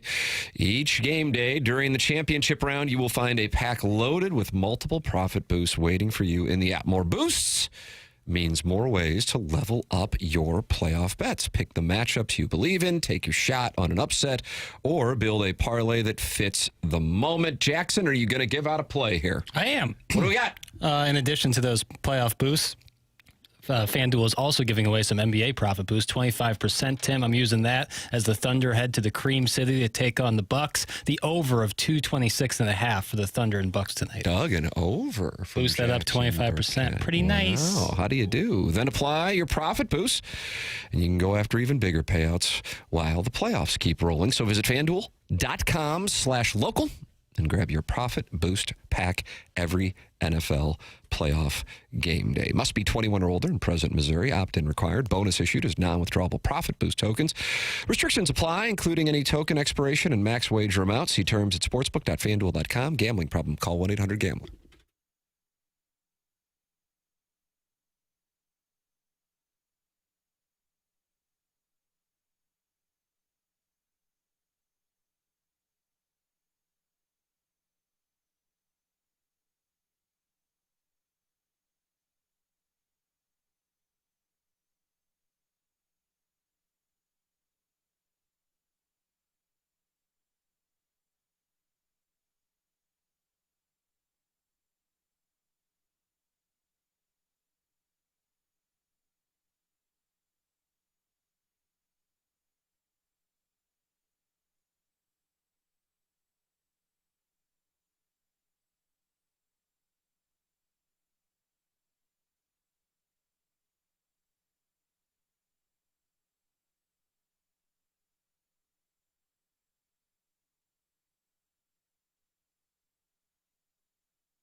Boy, do you think it's Ralph Tresvant's birthday? I don't know. If Bobby it's or Brown's not. birthday? Michael Bivens' birthday? I don't know whose birthday it is.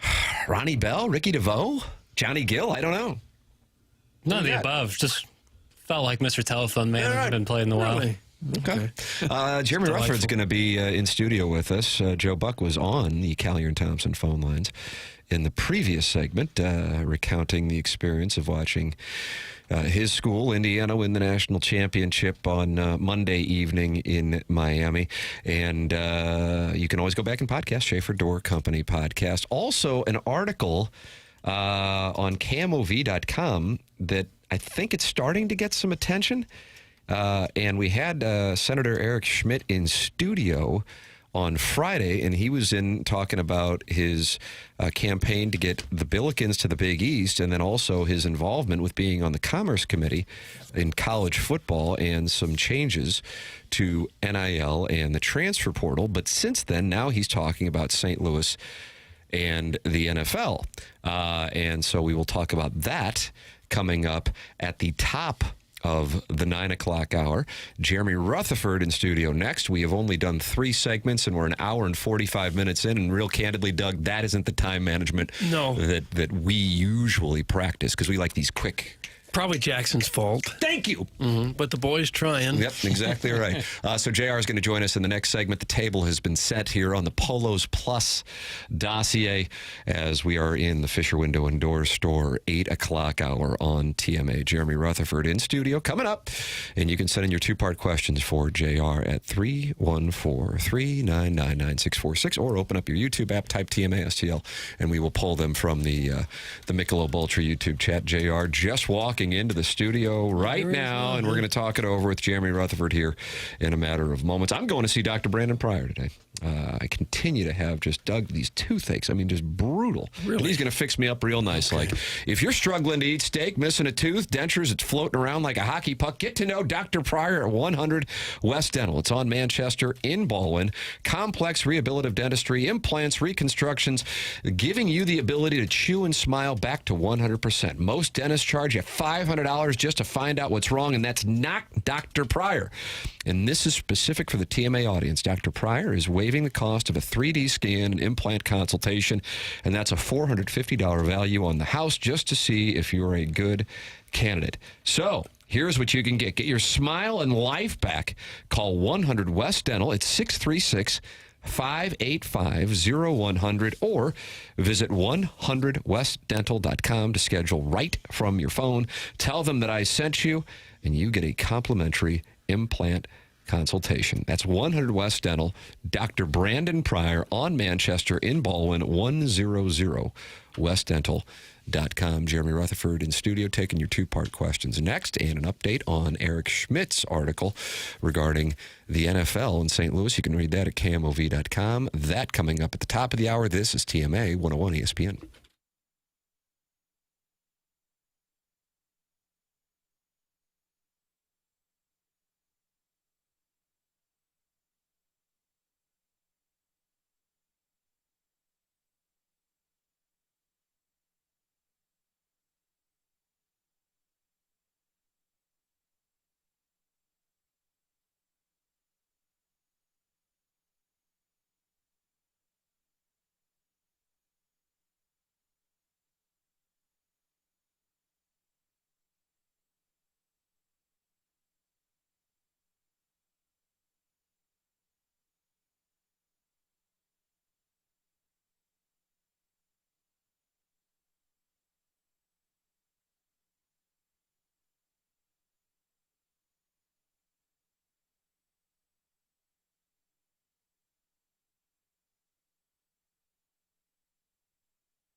might think I'm crazy, but if we just get hot, we can win this, baby.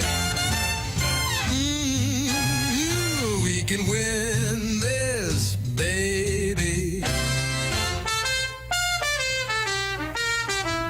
Well, maybe not. I don't know. It's a nice thought, Doug. It is a nice band, thought. though. We've got a wonderful band here. What if we had a real band? We should have a real band. I've thought about that. Like the Tonight Show gets a band. All these late night shows have their own band. We could use one. The studio's big enough. Yeah. And Doc Severinsen was a big star. Mm-hmm. Kevin Eubanks. Kevin Eubanks, kind of a big. Paul Schaefer, huge star. Oh, yeah. In that role of band leader. I'm sorry. I think it's possible. You missed a lot, Tim. You I heard you talking about Paul Schaefer, and then I even ran past her. Like, wow, I really missed a lot. How in the hell are they talking about Paul Schaefer? We'd like a band in here. We have yet to introduce JR's here, though. Unbelievable. Like Tiger Woods in 2000. They were talking about how good the show was, and of course I get the 45-minute drive, every Wednesday. So I was going to tell you guys, there's 8 billion people on this earth. I don't know how many shows are out there, but this has to be the only one that can talk about Pogs, Hacienda Decor, and Mark Few's winning percentage. Oh, yeah. So you got to diversify. Touch a lot of bases. Got to diversify. Mm-hmm. That's the key. Brian Kunderman, the SLU sports information director yesterday. The Dish, better known as. The Dish, who brings us Josh Schertz to the studio. We were texting about a couple of things. He said, you really need to start a logistics podcast. Because a guy on Twitter was talking about what's their travel plan, because they're in Pittsburgh to play Duquesne, but then they'll be in that St. Bonaventure town of Olean, which is hard to get to. And he had already told me they're leaving Thursday. They're staying in Pittsburgh 3 nights, Monday, Tuesday, Wednesday, and then they'll leave it. And this guy wrote back, and it says he's a former Billiken manager. He goes, no, I really doubt that. And so I said to Kunderman, I'm in a logistics fight with a guy on Twitter. So the podcast in the works. Jared, do you know if the Blues are back in St. Louis or Manitoba? Or are they just going right to Texas and spending a couple nights down there? I would think that they'd still be in Winnipeg. Let's text Joey or something, and then fly to Dallas today. Two days in between. Yeah, it's the rare trip from Winnipeg to Dallas after a start in Edmonton. Odd scheduling. But it did not go well in either place after, once again, getting a little momentum by shocking. I mean, I would bet that would have paid like plus 1,500 to beat the Hurricanes and the Lightning. They then have the debacle on Sunday night, and then last night didn't necessarily play poorly, but it didn't get it done, and now they sit second to last in the standings with Winnipeg with the game in hand. Your analysis of the state of the Blues Union before I go to the 2-part questions coming your way, which I would imagine, and it does. I see Harrison's brother Master is waiting. Yeah, and by the way, thanks for setting me up with the tough go here. I got a text from Skip Perkmeyer. Said nothing like coming in after Joe Buck. So this is like NBC. I'm following up Friends here. So and I was the reason I was late is I was on the phone with Senator Eric Schmidt about his comments regarding the NFL. So you are the sandwich of Joe Buck and a U.S. Senator, and that's the way that it should be in Jefferson County. Always associated with sandwiches. Yeah. Thanks a lot. Yeah. Hey, the Blues are not scoring, right, guys? So 5-0 loss to Edmonton the other night, and the last night they get the power play goal from Jordan Kyrou. It's kind of been the story of the year. So overall, like you said, not too bad last night. Good 5-on-5 game. The Jets pick up a couple power play goals themselves on that double minor to Nathan Walker. Yeah. But by and large, as we know, the big story, Kyrou, Buchnevich, those guys not scoring, and last night was another case of that. And your column this morning in The Athletic, Doug, we've called this recommended reading. Is it? Just like Landman is recommended viewing, and then Jackson's podcast, Movie Boy, where we talk about Landman, will be recommended listening. This is recommended reading.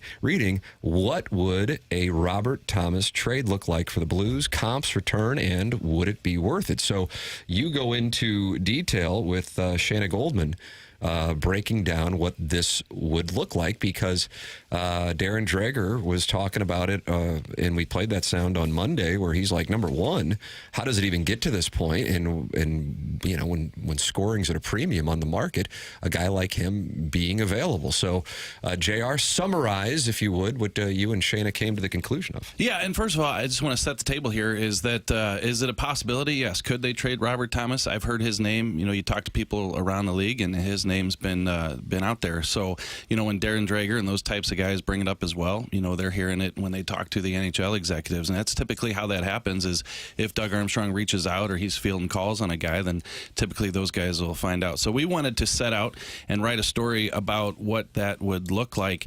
And I started the story, Tim, by saying, what is his value to the Blues, and what does Robert Thomas bring to the Blues? I think most Blues fans who've been paying attention since he's been here can probably tell you that story. But I dug a little deeper with some of the stats, particularly this year, and his goals per 60 is right in line, just a little bit off from what he's done the past couple years. It's his assists that are down. And if you look, it's pretty significant. And so what that kind of told me when writing the story is that if some of the other guys on his line, the wingers, are scoring and converting some of these chances, then we might not be talking about Robert Thomas having a down season. So, that's not to take him off the hook. That's just to say that if you dig a little, his assists per 60, primarily his secondary assists are down. And I think those of us watching this year could tell you that that's where the Blues haven't been coming through and scoring. Is any of that system related, or they just not have the right players? Yeah, so it's a good question. I think it's a complicated answer. I think that when you have the struggles that the Blues had defensively earlier in the year, really all season, then I think it just throws everything else out of whack. The coach is preaching defense. You're changing from a zone defense to a man-to-man, and now all of a sudden you just don't have that quick step. You're not comfortable jumping into your offense. The defense isn't jumping up and joining the play just because everybody wants to stay back and keep the puck out of their own net. So I think that's, where it gets a little complicated. I know plus minus isn't everything, but it's something. And some of those numbers are getting really ugly. Yeah, Shin it really is. minus 25, and Fowler minus 21. Buchnevich minus 16. Yeah. Just the whole group is having like the worst season of their career. And that's why I think they're interconnected, is when you talk about some of these guys on the ice for a lot of goals and then not scoring a lot of goals, it's kind of connected. So I don't have the answer to that big picture. I don't think the coaching staff does too, or else, things have been changed. To me, if you had to pin it down to something, it's just not the personnel, the talent's not there with some of these guys. Two-part questions are welcome while Jeremy Rutherford is in, brought to you by Mark Hanna of Evergreen Wealth Strategies, 314-889-0503, or you can go online at evergreen-ws.com. Mark Hanna, longtime TMA and Tim McKernan Show podcast sponsor. Doug, there's no better way to start off a Wednesday morning with Jeremy Rutherford than a question from Harrison's brother, Master. Greetings, JR. Why haven't the Blues made any moves? They've supposedly been, quote, open for business for the last 3 months. Are Armstrong's prices too high? I'll never forget the infamous quote on Pavel Buchnevich, quote, "You can ask, but you won't like the price." I bet that's a putt he'd like to have back. He is overvaluing these guys. That's Harrison's brother, Master. Well, it's a good point this week. He finally has a good point. No, I'm just but I think it's a situation like this. When he said that about Pavel Buchnevich, that was back when he was putting up some points and scoring some goals, 30 goals a few years ago. So I think the price was high and probably deservedly so. Now Doug's in a situation where, let's just say he wants face value.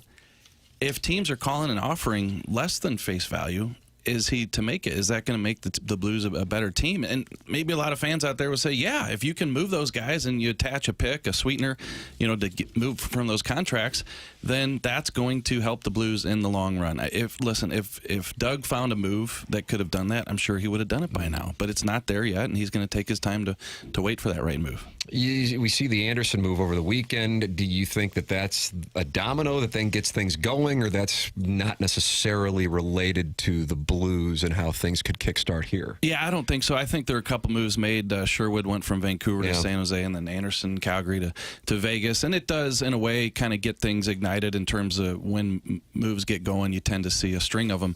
But I don't think that's just going to have any impact on the Blues trying to trade a Kyrou, a Thomas, a Buchnevich. JR, how do you read the Steve Ott move to Springfield? Because clearly it benefits him if he wants to be a head coach. They talked a lot about that. This is a great opportunity for him.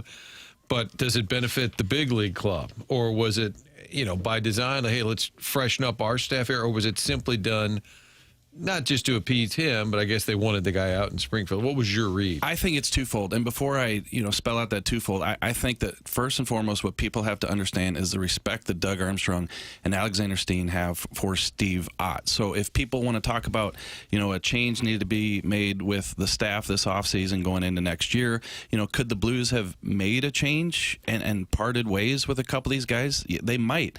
Is what people see the Steve Ott demotion, whatever you want to call it, to Springfield as a way to give him a soft landing in terms of moving on from him, but yet still finding a home from him. I don't see it that way because Steve Ott wants to be a head coach, and Springfield is part of the organization. You want the guy that you're sending down to Springfield to be successful. So I think they still see Steve Ott as a guy who's on his way up and is still in good standing with the organization, and so they're going to put him in charge of Springfield.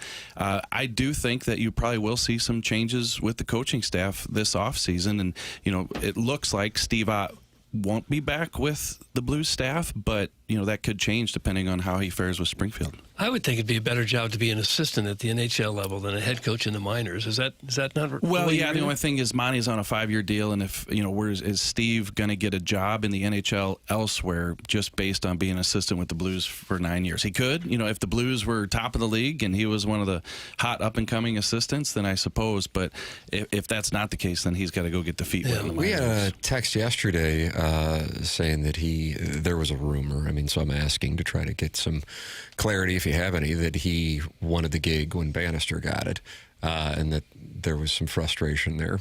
Any I've heard both ways. I've heard that at one point he didn't want it. I don't know if it was when Bannister got it, but I think there's a situation where, I think he would have been offered it or at least had first right of refusal at that point. But I was told that he didn't want it at that point, so kind of contradictory information. This one comes from Beer Cats, not his son, Doug, of course. He is his coital hype man. Right. And Beer Cats, he's kind of a hot wife enthusiast. His hot wife Autumn, you're right. Hey, Ruthsy, what's the chance of Armstrong trading the entire franchise for a WNBA team to fulfill Pagan Burkett's dream? Part 2, best Chinese food in Jefferson County. Okay. That's from Beer Cats. Best Chinese food. Let's see here. Probably a Walk Express somewhere. I can tell you what it is. It is the Great Peking. It's next to Fox High School. Oh, is that right? Pretty good place, huh? So if you have a wrestling tournament one weekend at Rickman Auditorium, then you need to make your way over to the Great Peking. They got a buffet over there? They do. They did. I think I was the person who was responsible for the buffet. Carlos Spicy Wiener always is monitoring the Jeremy Rutherford, Mark Hanna Evergreen Wealth Strategy segment. 2 parts. JR, when do they start blowing this thing up? I really want them to tank for a shot at the number 1 pick because the NHL will rig the lottery again for a big market team like ours. And number 2, since moving to Fenton, I've noticed the BMI numbers around me have skyrocketed. I thought they started making people get on scale before they went north across the county line before allowing entry. Rascal scooter situation out of hand, too. Almost as bad as Disney World. That's Carlos Spicy Wiener. Well, that's why the truck stop is in Fenton, so you can get on the scale before you move in there. And I think that in Arnold, and then, Chairman, what do you say? You go a little further south, there's another truck stop. That's why they have those big scales as you go down 55, right before Herky. And then the tanking, I think it's a situation where, listen, if you're playing poorly, why do you need to tank? Why do you need to make moves to tank if you're second to last right now? You're already there. You're already getting it done. Yeah. Folks, we are tanking.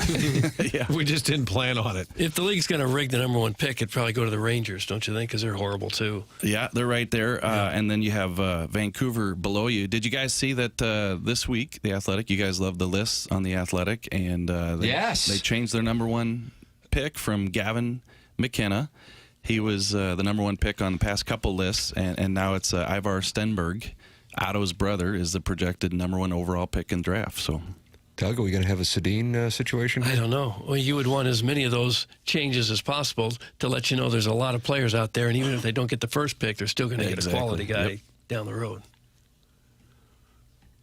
I'm sorry, I thought you were... I'm done with that point. It was a hot take, and I was finished with it. I did a quick audit of the text, and it just says, JB is the best. I'm sorry. I thought it said JR is the best. It was for Joe Buck. I'm sorry, but JR, you are also the best. That could be Jackson Burkett is the best. Burkett's the best. Yeah. Jim Bob Bill is the best. Take it all back. See what happens after coming in for him?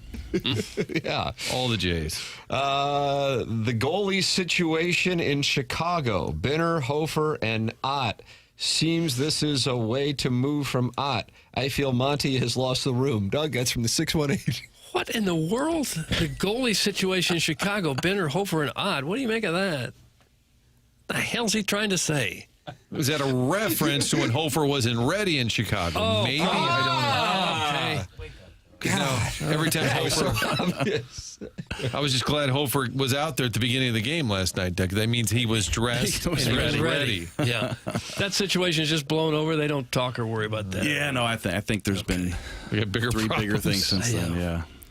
But I guess the point this guy's making is maybe Montgomery has lost the locker room. You don't see that, I don't think so. Yeah, no. And I got to tell you guys something. I know we kid around here. He has been doing some major coaching in the past 2 or 3 weeks in practice. It's been noticeable. That's not to say it wasn't there early on in the year, but this isn't a situation where they're mailing in the rest of the season. At least what I'm watching in practice, like there's a lot of instruction going on. There's a lot of stop and start, and there's a lot of barking. There's a lot of players asking questions. So, does anything happen the rest of this year in terms of, this team sticking in anything and finding some consistency? It doesn't seem like it, but I'll tell you what, these guys are getting after the players on a daily basis. Would you ever think about moving out of Jeffco and getting closer to Centene Center for the practices? Then the taxes would go up, right? Oh, well, I don't know. And what else is out there in Maryland Heights that would attract a... Well, not right there by Centene Center, but there's a huge residential area. I could be closer to watching Maroon 5 come to town I would or think something. so. I mean, You like that Adam Levine? Well, yeah, he's fine. Yeah, off air you say he's got a nice tight body. I never said that. You guys think if a boy band were looking for a lead singer, Mark Hanna could be? Boy, that's a nice choice. Yeah. That's a nice choice. Jackson would be the lovable one. I would. He would be the lovable one. Yeah, it'd be like the one that contrarians would pick as their favorite. Be like, well, my favorite's Jackson. That is kind of a boy band name. Jackson? Yeah. Yeah, it certainly was a very famous boy band. Yeah. I picked my basketball number, of course, to be the Jackson 5. Wow. Because when you can't get playing time, you might as well do some bits. Someone's got an eye on himself. Hey, JR, what do you think of Booch's backhand? Also, thoughts on chicken and waffles. Thinking of open one in Hillsboro. Think I could retire early and increase the town's cholesterol by 43%. That's from Shrimply Pibbles, who used to send in pictures of his wife, but no longer does because he's mad that I picked Mississippi State to cover against Missouri. If you open up a chicken and waffles in Hillsboro, I'll move there before I move to... How about that? Yeah. Okay. Chicken and waffles, anybody? It's a nice treat. I don't think I've ever had it. Is that right? Ooh, that syrup on the chickens? Mmm. How do they serve the chicken? Like a whole fryer gets plopped on a waffle? Depends on the place. That's exactly right, A Papers. wing or just chunks of chicken or... Would you take the skin off? Yeah, of course. No free ads, Is but it like a the piece of- Shack makes a really nice chicken and waffle. Is it like a piece of fried chicken? Oh, you never had it, Martin, for real? I don't think so. Ooh, Bill. It is a good combo. But is it like a piece of fried chicken? Almost Yes. always fried. Sitting next to a waffle. Yeah. And let's go. syrup poured, drizzled all about. Grilled chicken and waffles would be silly. How about best of starting at 10 o'clock? Let's roll. Ooh. Let's go get it. That sounds good to me. Not a bad idea. See, Doug, you've never had a chicken and waffle. You will never experience what it's like to have to take the scissors out of the drawer and cut an extra hole in your belt loop at the very end.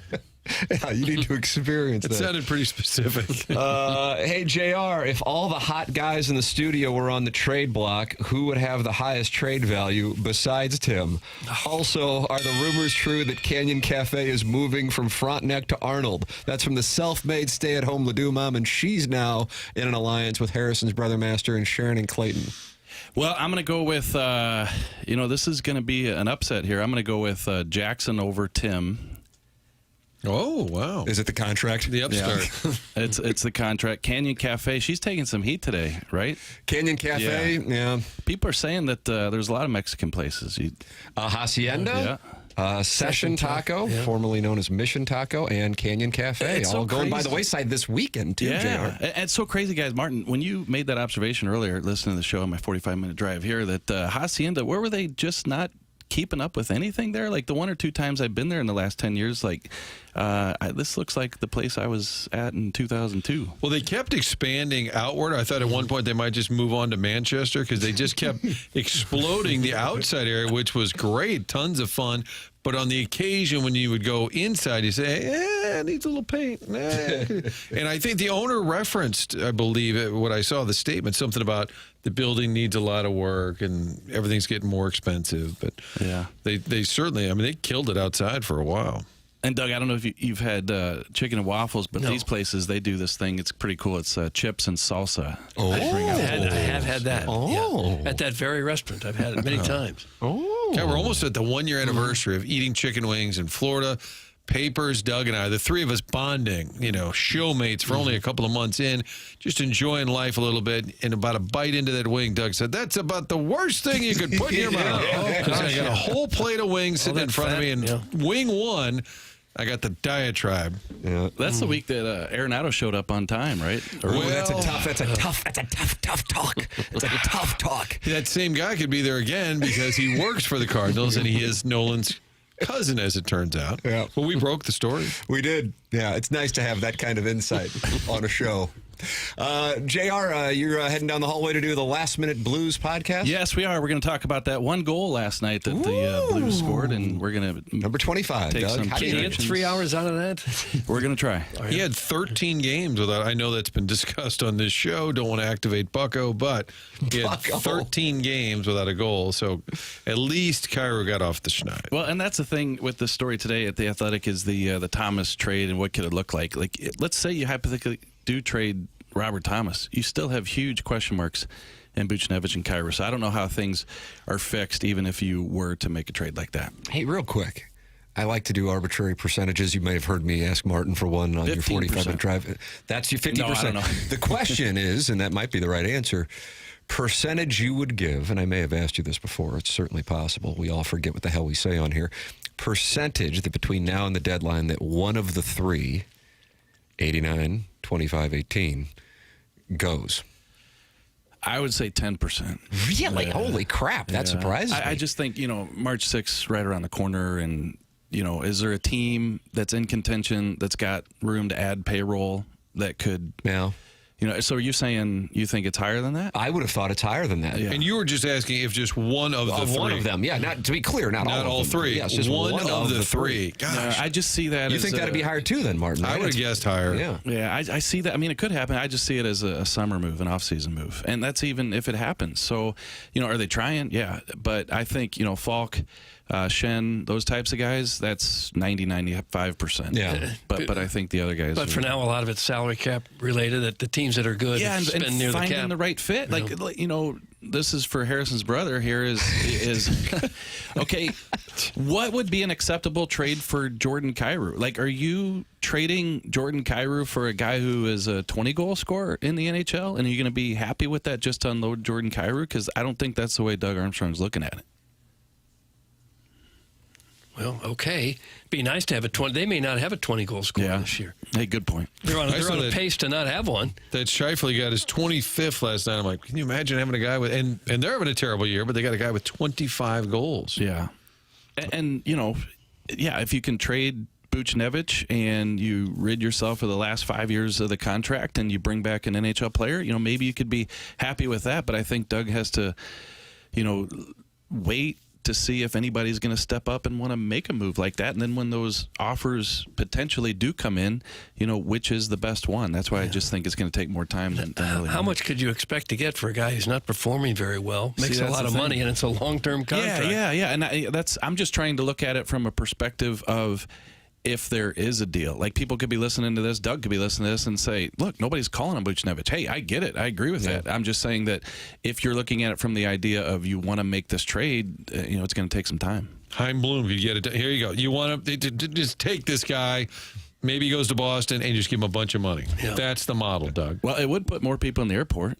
See? It goes back to saving the airport. My theory is Binnington plays really well at the Olympics. Stock goes back up for a minute, and then you trade him. Okay. He didn't seem to buy that. No. I picked up we call that pre-writing. So I'm going to go home and pre-write the story. But 6 paragraphs. Again, it's another guy with a big contract, though, and you got to find a team But he's coming off room. Under this premise, though, Doug. He's coming off a great run at the Olympics. Everybody's excited. He's back, man. He's back. And that's when if you're going to move him anyway, you're thinking Hofer's your guy. Right, I understand that's that. Your chance. That's all great, but how many teams can afford to put him under the salary cap? That's the problem. Not that these guys aren't valuable guys to a contending team. It's just the contending teams don't have room for them. Yeah, and typically if you're in a playoff position, you've got a decent goalie, so those types of moves aren't usually made. But the Blues did it with Ryan Miller, so it is possible. Jeremy Rutherford, you can read his column this morning in The Athletic on what a Robert Thomas trade would look like for the Blues. That's at The Athletic on the app and theathletic.com. And he is going to go record the Last Minute Blues podcast. He joins us every Wednesday in studio. Brought to you by Mark Hanna of Evergreen Wealth Strategies, online at evergreen-ws.com. JR, thank you so much, sir. Thank you, Mark. That is Jeremy Rutherford here on TMA. We'll take a commercial break. Now, here, I want to let people know this story that is making its way around social media that comes from KMOV.com.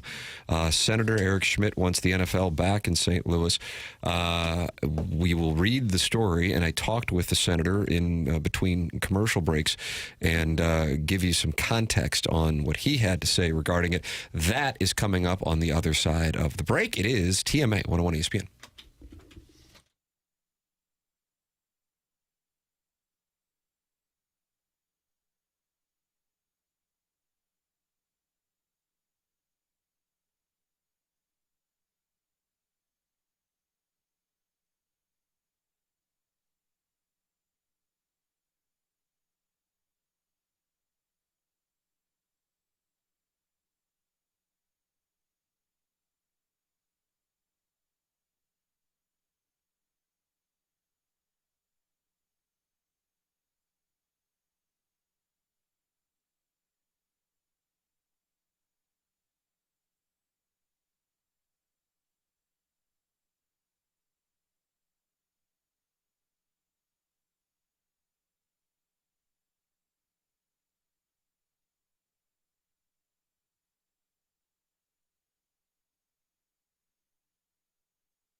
This is Jackson with a Sports Center update brought to you by Saliga Heating and Cooling. The Billikens defeat the Duquesne Dukes last night, 81-77, make that 12 wins in a row for the Billikens with 5 players with 10 points or more last evening, 18-1 on the campaign for SLU. That was another Sports Center update brought to you by Saliga Heating and Cooling, a Daikin heating and air conditioning dealer.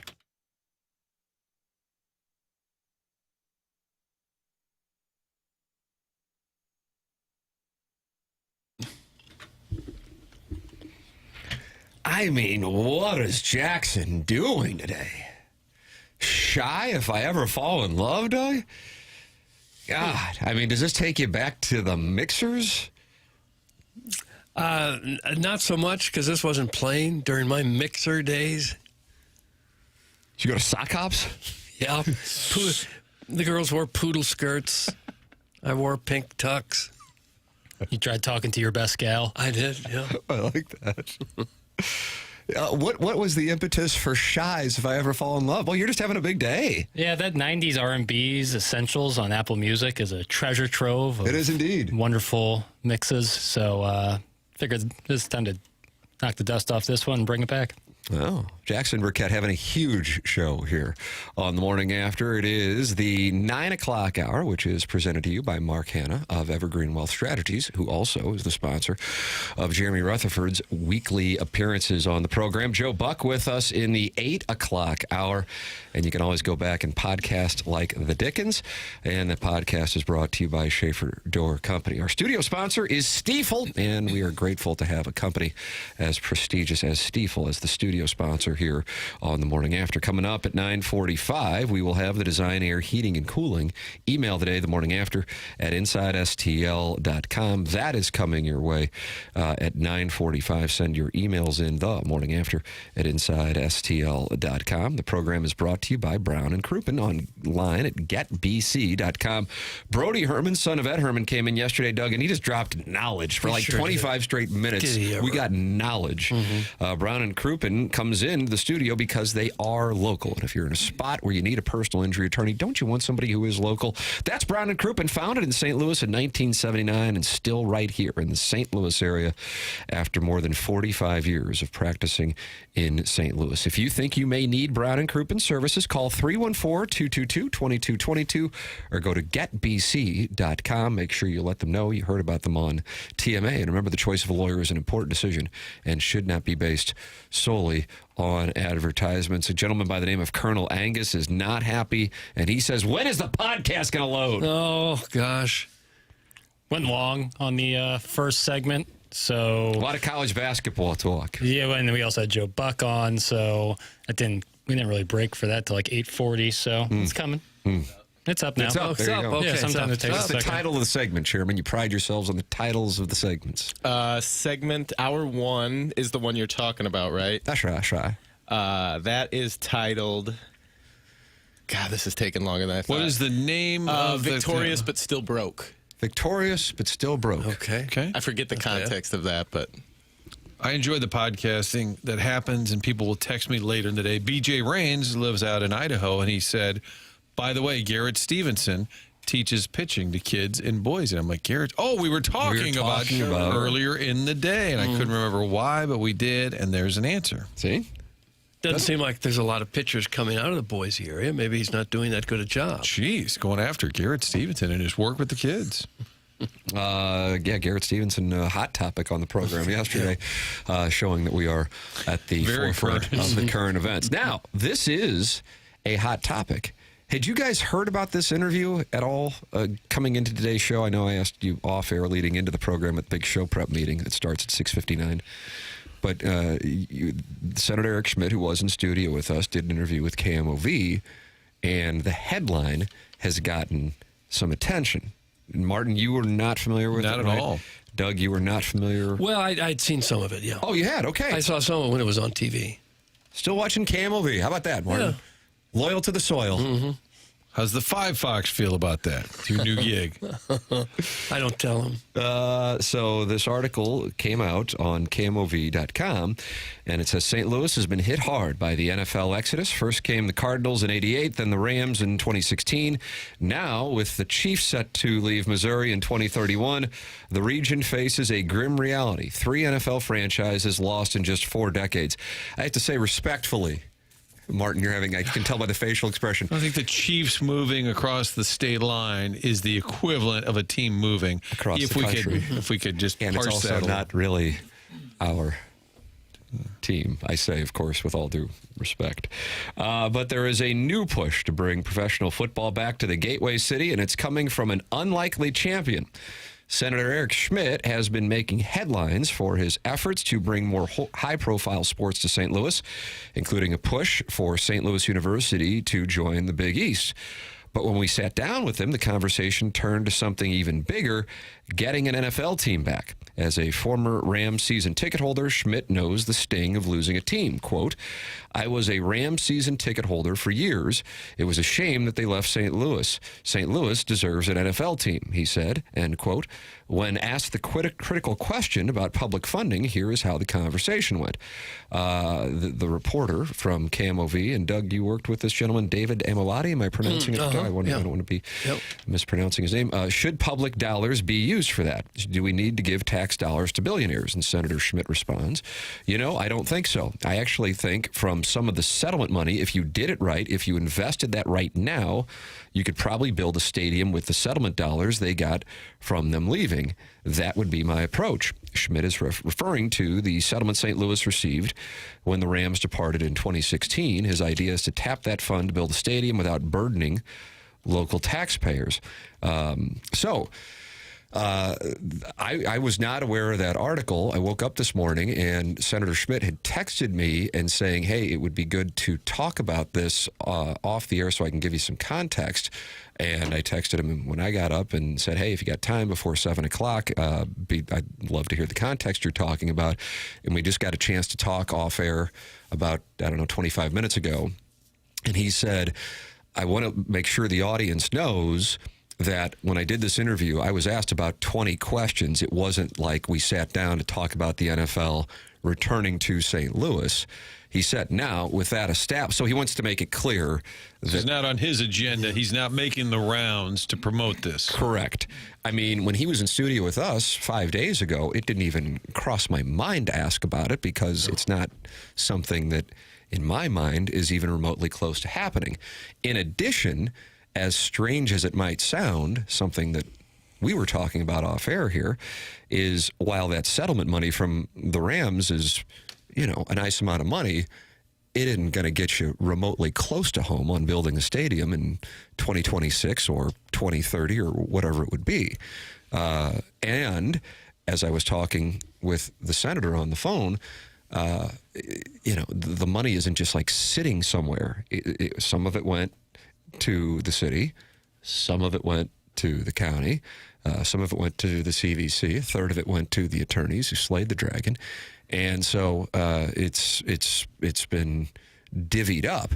Now, he said, if you could get some organization on it, though, and you invest that is how that money turns into something that would be significant and could make it possible. And he did want the audience to know this, because I thought he was kind of saying, okay, this was taken a little bit out of context. He said, I do think that there is an avenue for this to happen. And he gave his reasoning, and since it was an off-air conversation, I will respect the detail of his reasoning. If he wants to say it publicly, then, of course, he has the forum here or elsewhere to do so. But he said, from a region perspective, as far as, self-esteem goes, which I think St. Louis is certainly dealing with an uphill climb with that at this particular moment. Imagine if you could have a spot where St. Louis has a renovated, expanded airport is in the works, which became a topic on the program on Monday when we were talking about Joe's tweet. We just talked with Joe Buck about his tweet in the 8 o'clock hour, and you could have momentum with an NFL franchise in St. Louis and what that would do for the mindset of St. Louis if you had that going. And he goes, I want people to know that this is something that I don't consider to be impossible. He also said it's not like it's in the red zone as far as getting close to happening, but he gave his reasoning, and that is the root of it. So if you see the headline and you think, oh, then this means something is actually percolating, that would not necessarily be accurate if that is one's perception after reading the headline and or the article. I mean, it's fun to talk about, but with all due respect, I'd say there's close to 0% chance the NFL is coming to St. Louis. Even if you could cobble that money together, which is complicated and messy, they're still fighting about whether they should, pave a sidewalk with it or whatever they're doing. We could talk about it and have fun thinking about it. There's close to 0% chance, even if you had some wacky math that built the stadium. The value of these franchises right now are in the $4, $5, $6 billion. They're not just giving you a team. Then you get the stadium built. Then you need an owner. Somebody got to write a check for about $6 billion maybe to get into the league. So I think it's a little bit of fantasy. It's fun to say, and you should never say never, but I wouldn't spend a lot of time thinking about it. I think if there was any hope, it might come from a guy like Dave Stewart. I think the NFL would probably like the idea of a minority-owned team. This guy's worth, according to Forbes, $12.4 billion, one of the founders of Worldwide Technology. Sports fan. If there's any hope at all, it might be that kind of scenario, I would think. Somebody's going to have a ton of money to He's back. got that. Yeah. Correct. But I'm saying it's going to have to be somebody with a ton of money to back the idea. Now, I am And even reverse then, it's a long shot. engineering. And I don't know, Martin, I don't know if we've ever talked about this on air or off air for that matter. I do think, and I may be in the minority on this, I do think that it was at least live during the litigation before the settlement, that if St. Louis dug in and essentially shoved all in, risking the settlement money, and then therefore the attorneys who are working on a contingency risk their fees, very important part of the conversation, that if St. Louis, and I use the term shove all in, and by that I mean goes, hey, we're not settling. We'll settle if you give us a team. We're going Cleveland Browns. We're going Baltimore Ravens. We're going, not Baltimore Ravens. The Browns, certainly. Who else? I feel like Houston Texans. What, that lost a team, you mean? That lost a team. We're getting Cleveland, L.A. Baltimore lost the Colts. They got a team. Cleveland left for right. Baltimore. L.A. got relocated teams. Right. I don't know if that would have been, but that's the way that this is going to go down. I do think that was live. And I have a primary source who has told me that he had a conversation with someone in a position of power in the area and said, I would like to, hear what the plan is with this because I think we have an opportunity here. And he said, oh, well, the attorneys are handling it. Well, I mean, this is business. I understand it, but what's the attorney's angle going to be?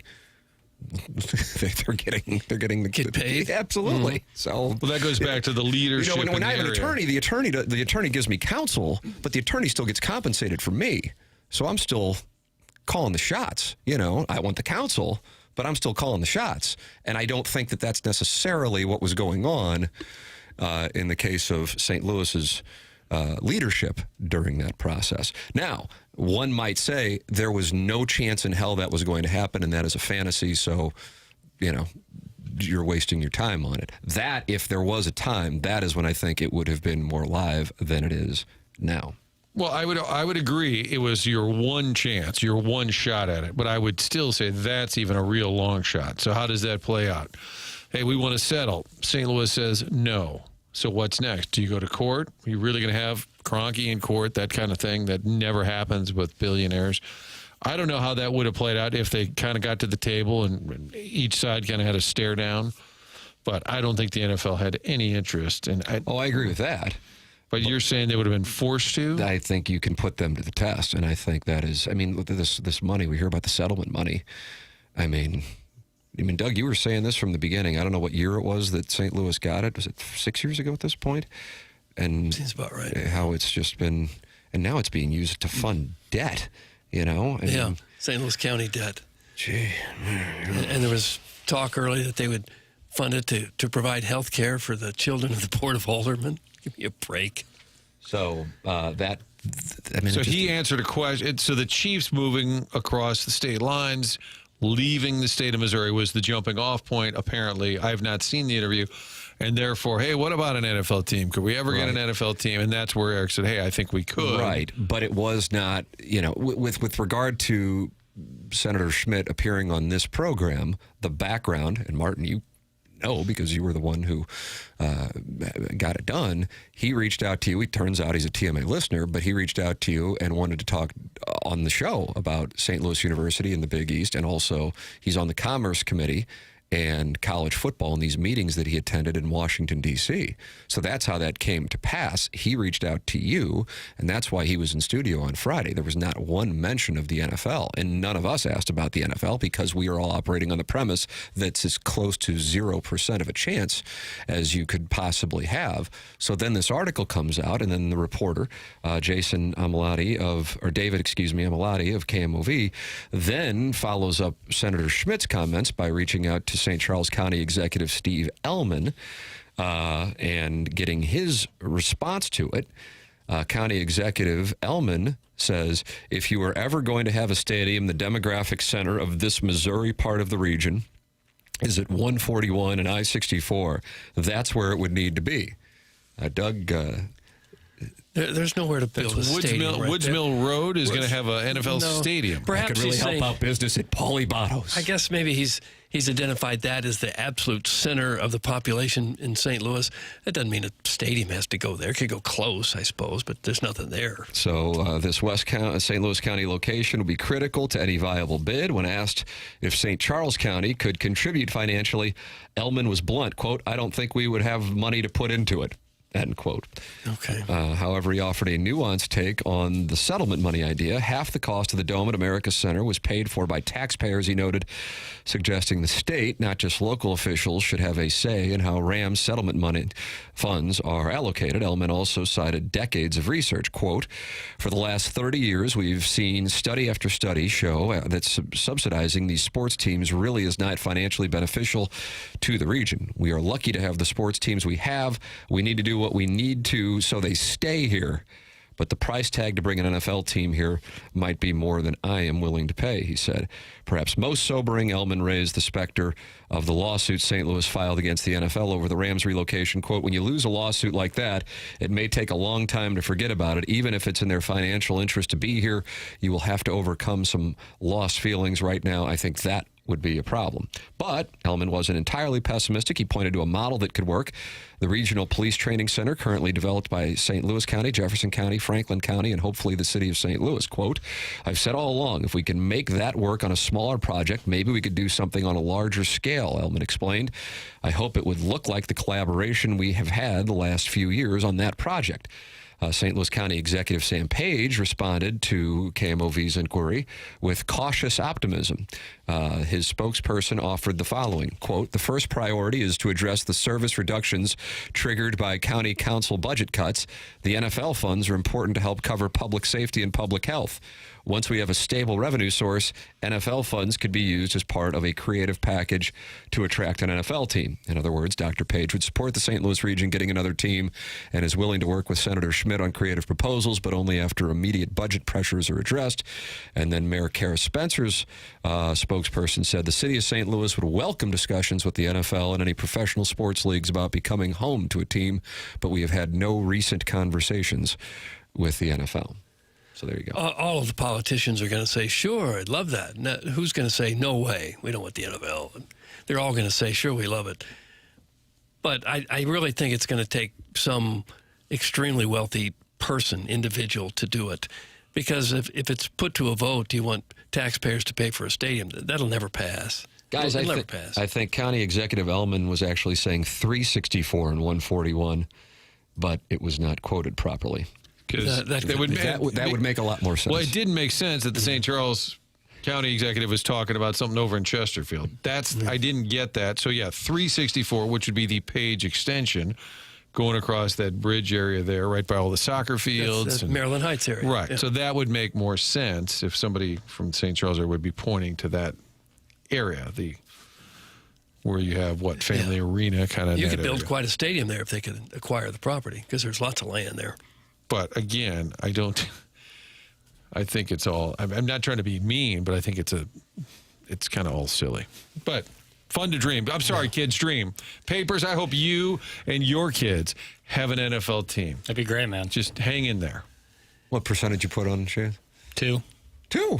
In my lifetime? Yeah. 2. That's probably the right number. Maybe high. Yeah.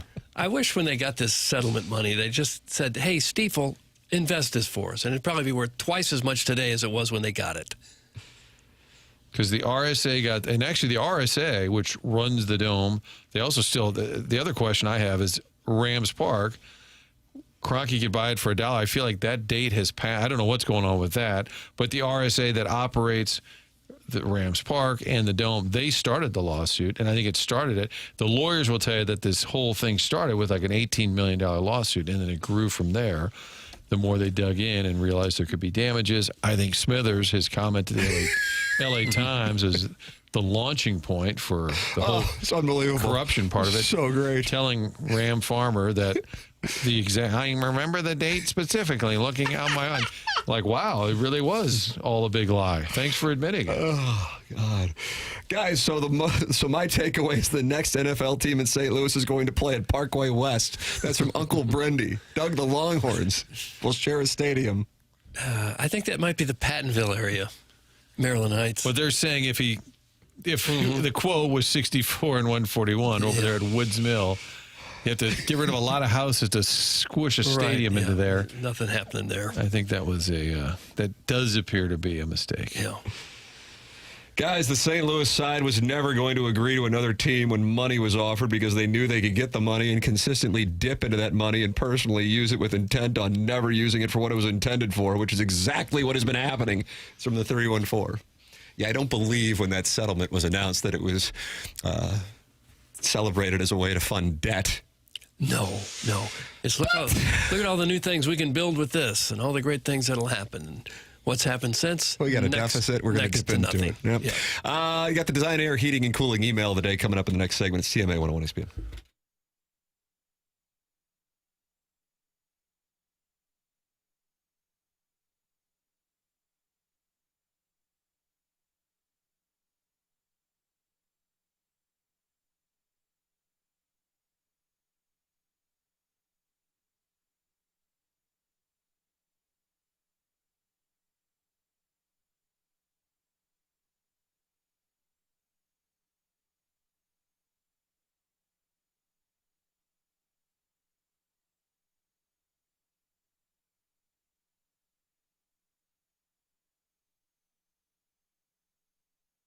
This show likes logistics, so here's a reminder. The Village Bar that we talk about all the time, hopefully you've been there. If you have not, it's on Manchester Road, right off 270. Get it? Off 270, you go east, maybe about a half mile, and there it is. So if you've never been, stop by and see them. Find out what we've been talking about for years. Get the best cheeseburger in town, side of fries. You can get the waffle fries, you can get the crinkle fries, you can get some wings, and you can order a drink there with 1879 Distilling. That's made right in back at the barn. Award-winning brands, spirits that are being made here in St. Louis. And that tasting room, pretty cool spot. If you've not seen it, little speakeasy. It's a gift shop. Really a beautiful spot. It's open on Saturdays, noon to 5, where you can sample the products that we've also talked about for a long time now. Red Barn Vodka, 1879 Rye, 1879 Bourbon. Taste the difference. Do it this Saturday from noon to 5. Make plans to stop by. Village Bar, always a great spot for lunch, happy hour, meeting friends, meeting family, grabbing food to go, all of the above. And now the home to 1879 Distilling. Read their story online. Stop by and see them on Saturday. It's 1879distilling.com, St. Louis, Missouri.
Back and forth.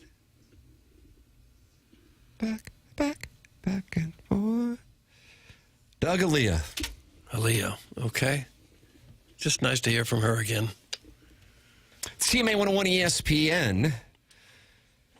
Tim McKernan, Doug Vaughn, Martin Kilcoyne with you on the program. Jackson Burkett is on the ones and twos, and he is having a big R&B Wednesday here on 101 ESPN to the delight of the STL Today comment section. You can text in 314-399-9646. Then you can also talk it over in the Michelob Ultra YouTube chat where John Scores is talking to Doug's Lil River Birch. Oh, I hated that river birch. Tree from hell. It's gone now, thank you. Nothing but mulch. And Joe Buck was with us on the program. Jeremy Rutherford on the program. Taking your two-part questions. You can always go back and podcast like the Dickens here on the presentation we were about to do, the Design Air Heating and Cooling email today. Doug, can you tell us about Design Air? Maybe bold, daring Adam? I don't know. They could be busy with the forecast this weekend. If you're lucky, you'd get the bold and daring Adam, or maybe the heavily muscled and highly regarded Brian. Doesn't matter who you get from their stable of technicians. Someone will come out there and get you taken care of. You know, you don't often think about having regular maintenance on your furnace. You just kind of assume that it's going to work. But, boy, it's going to be put to the test here the next week or so with these cold weather temperatures. So hopefully your furnace is doing okay. If not, you go ahead and get it serviced right now. Or if you wait till it breaks down, Design Air will be out there and take care of that, too. That's what they do. It's what they've done since 1904. Not just another HVAC company either. Longest-running sponsor on TMA, and that loyalty says a lot. Fourth-generation owned company. Seth Goldcamp runs it now with Design Air. They believe in honest work. They're not going to sell you something that you don't need. So whether you're dealing with the cold or the summer heat, they've got your back with dependable service and no pressure solutions. I've had them out to my house a couple times. Just great people. They'll do great work for you, too. Visit designairservice.com. Schedule your service today. Design Air, comfort you can count on since 1904. Ladies and gentlemen, we are heading down the stretch in Seth Goldcamp's $10,000 HVAC system promotion here. And right now, as we sit here on January 21st, 2026, with 8 Design Air Heating and Cooling emails of the day remaining in this month before somebody wins a $10,000 HVAC system, the incel from the other side of the church and Buck Swope are tied at the top of the leaderboard with 2 wins, but plenty of people have won 1, and there is all kinds of time for somebody to still win this thing who hasn't claimed to win yet. It's time for the Design Air Heating and Cooling email of the day. While Missouri has been disappointing Jackson and Doug, hold on a second. Try it again. While Missouri has been disappointing Jackson and Doug, has been strolling for young studs at the Galleria. I have been? Just read what it's First time hearing about this. What's the scenery? I haven't been there. I don't know. Could probably put a stadium where the Galleria is in a couple of years. Yeah, sure could. Or South County Mall. Huge car wash. Huge car wash right across the street. Tim is busy maintaining the excellence of the morning program, and of course Martin is still somehow attending an onboarding session. Whatever. I think we have missed the most crucial story of the new year. All-you-can-eat pancakes are back at IHOP, baby. Oh. All the fats of our beloved region rejoice as they head to order 2, 3, or perhaps 4 short stacks and cover them batches in a blazing red strawberry syrup that sits on the tables of IHOP. You may think that the fats should avoid being so fat, but you are mistaken. There is very little to get excited about in our city, with the Blues sucking at the teat of mediocrity.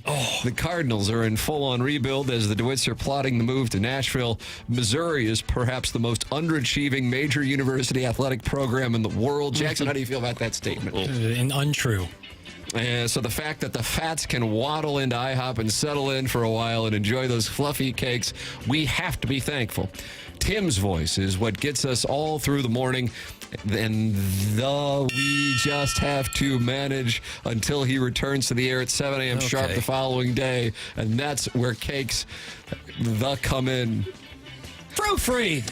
P.S. Doug, I will be nominating you for the NBA Sixth Man of the Year award until we meet again. That's from Uncle Honey. Uncle Honey. He's new. Imagine you are about to enter another dive bar, a bar not only of sight and sound, but of mind and sensual touch and sensation. A journey into a wondrous land whose boundaries are that of imagination, like Wonka Land. Next stop, the Doug Zone, where the snozberries taste like snozberries. Where nightly couch lounging in a smoker's jacket lets cigarette ashes fall loosely on the couch. Where men saying their women touch at all adult emotions. Proofread these before you hit send. And bring levels of rage like a tarp attacking Coleman. What year is it? Doug doesn't know. He never knows. And we watch like a horror show, waiting for the couple doing the naughty to get butchered and scream at the sudden horror. And we keep watching. And Doug just wants a foot massage. Doug, that's from Manifested Mercy. Odd. Manifested Mercy. An ode to Cottleville. Cottleville is a masterclass in suburban emptiness dressed up as charming. It consists of one small street with a repetitive boutique selling unnecessary items and restaurants where the service is slow enough to make you question your life choices. The location is close enough to the central corridor to hear about interesting events, yet far enough away to ensure that you never attend. The social scene is ideal only if you enjoy discussing property taxes, school districts, and how things were, quote, better 10 years ago. If mediocrity had a zip code, it would be displayed on a decorative wooden sign at the city limits, provided there was room behind the live, laugh, and love decor. That's from Mitch in Richmond Heights. Odd. Mitch in Richmond Heights. Hey, fellas, you guys all do a great job on the show, but you know what I miss? I miss old Spready trying to coerce Doug into kissing Plowsy or anyone else on the show. There doesn't have to be any tongue, just a peck on the lips. Oh. Not that I'm into that kind of thing or anything. I just think it'd be funny. How does $50 sound for that? Okay, it doesn't have to be on the lips. How about just on the forehead? Again, I'm really not into it. I just think it'd be funny. Good old Spready. Where have you gone? Well, since Spready hasn't resurfaced, I'd like to make Doug an offer. Doug, how's this sound? I want you to pick anyone you want to off the dais, have them strip down and get on all fours, then punch that scroll. All right, that's enough. Like a speed bag? Who was it, Tim? Look at this, look at that. Look at this, look at that. You've been suspended. Your name, as we speak, is going into the appliance discounters suspension logule, and that can't feel very good. Misconnections. The Wentzville territories. I pulled up next to you Saturday at the red light next to Panda Express. Me in my Subaru Outback, because trees are people too, Doug. You, a late 2000s Dodge Ram, because nothing says I relocated here from Florissant in 2008 like a Hemi with the blues theme Yosemite Sam mudflaps. I could tell based on your goatee paired with 2.5 chins that you enjoy a good roller dog. Doug, do you prefer QT or on the run? I have to know.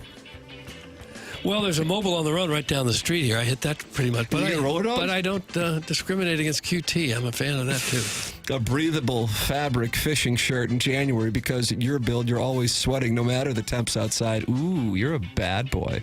If this was you, meet me this Saturday morning in the Wentzville Rural King unisex restroom, the one with the half peeled off "Don't Tread on Me" decal near the door handle. I'll be the one openly podcasting the Biffin Show episode where Biff brought in 40 Jack in the Box tacos and did the show while his dog waited in the bed of his truck in the parking lot. See you there. That's from Al in Dadeville. Remember the TMA Live when Biff had a ringer that beat Gareth in a wing eating contest, and the ringer basically was just a 20-year younger version of Biff? That was a TMA moment. Al in Dadeville. What kind of company would my company be if everybody in it was just like me? Well, if its name was Tim McKernan, it would be perfect. 1987, Cinco de Mayo, Hacienda. The Mizzou journalism traveling mariachi band was flat killing it. I was 5 Cadillac margaritas in and feeling no pain. Then the lead singer made his move. I want some fries with that shake, pointing at me. During the break, he asked me to validate his valet parking, and then he opened up. I love free parking. It really turns me on. Then he took off his wig and mustache, revealing his flaxen hair. It's all fake. But what isn't fake is the tent I'm pitching. Oh. And guess what? The genie isn't going back in the bottle anytime soon. And then, like Rembrandt painting, The Storm on the Sea, he stroked my chest with his guacamole-soaked digits, resulting in my bristling mail letters. Ah! It's from a guy, I guess a guy? It's from Kevin Miller? No, his first name's Shay, and then the last name is Vim. Shay Vine. Have you guys seen the storyline from Heated Rivalry Season 2? The story files Mike Vindaloo, a journalist for the local paper who doubles as a dancer down at the local Dollar General. They have dancers at the local Dollar? I don't think so. Got to start somewhere. He meets North Korean journalist Kim Jong-Jackson in town to cover an XFL lineman with North Korean ties. They start out hating each other. In the scrum after the game, they touch microphone tips multiple times and ask the same questions. Who's big for you? They say in unison. Then one night they both get stuck outside the stadium on the date of whatever the hell the XFL Super Bowl is. Doing their live spots from the street outside the stadium, they jockey for the best camera shot in the street as they bump and grind. A photo falls from the coat pocket of Kim Jong-Jackson. It was Hall of Fame journalist Doug Vaughn's picture from the Miami days. You like him too, said Mike. Kim slowly nodded as his pant grew. As they embraced in the heat of the moist bed the next morning, Kim thought, this is wrong. I was just horny off that Doug picture. I can't believe I let it happen again. Can't wait till the next episode of Heated Rivalry 2, Behind the Mic. That comes from HBO Max without the ads. HBO Max without the ads. Ours is the type of presentation where an obese soccer fan who can't kayak feels free to drop in at any time and provide a follow-up to the walking distance to Miami Gardens Uber lot that nobody was asking for. Doug, we get it. You don't work out guy. I was looking forward to hearing Nevin Shapiro's reaction to Miami's loss, but all we got was some nothing burger of a clip with a bunch of taking. How about Dan Lebatard? Nope, just Charles Barkley. For some reason, talking about that same female reporter. We're sitting here talking about the same things. I'm cutting Libby Jack some slack today. Not because he had a stroke trying to remember who was on Jimmy Calhoun's 2009 squad, but based on the masterclass of nitwittery farming from yesterday's 10 o'clock hour when Pagan Brunson served up a list entitled The Top Leaders in Sports. If anything, in this life is certain, if history has taught us anything, it's that you can kill 10 minutes on this idiot vortex. Is that what this is called, an idiot vortex? I think so, probably so. And somehow get paid for by having Doug guess the names on some asinine list. How did the Athletic determine the list? Well, Don Mattingly said it made him think Jason Barrett was in that body and making it up himself while pretending to pull a bunch of anonymous woke losers who had nothing better to do. When the dust settled and the textures had been thoroughly triggered, Jackson wore a satisfied grin, reminiscent of the Robert Redford meme from Jeremiah Johnson. You've come far, Pilgrim. That's from Buck Swope, DBA The Recess Lady's Breast. Buck Swope. I don't care what Chuck Todd says. Tim is a revolutionary. Nobody weaves in so many ancillary topics and challenges, nay, dares the listeners to follow along. Let's see Cam Wex tie porta potty enthusiasm and whole fried chicken served on a waffle into our semi-professional local sports. I went back to re-listen to yesterday's program last night because I just love it when Doug yells at the cackling hens. Let's be clear. Doug is here for two things, spitting hot takes and arousing the listeners. Yeah. And he's all done spitting. That's from Shooter McGavin, the vice president of Jackson's Bear Man on Campus org, which most says is in pretty good shape. Shooter McGavin. And finally, Marn. I don't have a lot of time this morning because of the old rat race, but I just wanted to drop in and say, Doug sit on my note right there at the end. No. And it's from Victor, the guy that you met down in Mexico. I didn't meet him. He worked at the resort. That's it. He sent in a picture. Looks like he's been working out. Maybe he had. I don't know. I don't know Victor. And that's what we have for the Design Air Heating and Cooling email of the day. We will fill out our secret ballots, and Jackson will announce the winner coming up at 10:55. Martin is headed to onboarding. We're headed to the Design Air Heating and Cooling 10 o'clock hour. It is TMA, presented to you by Brown & Crouppen on 101 ESPN.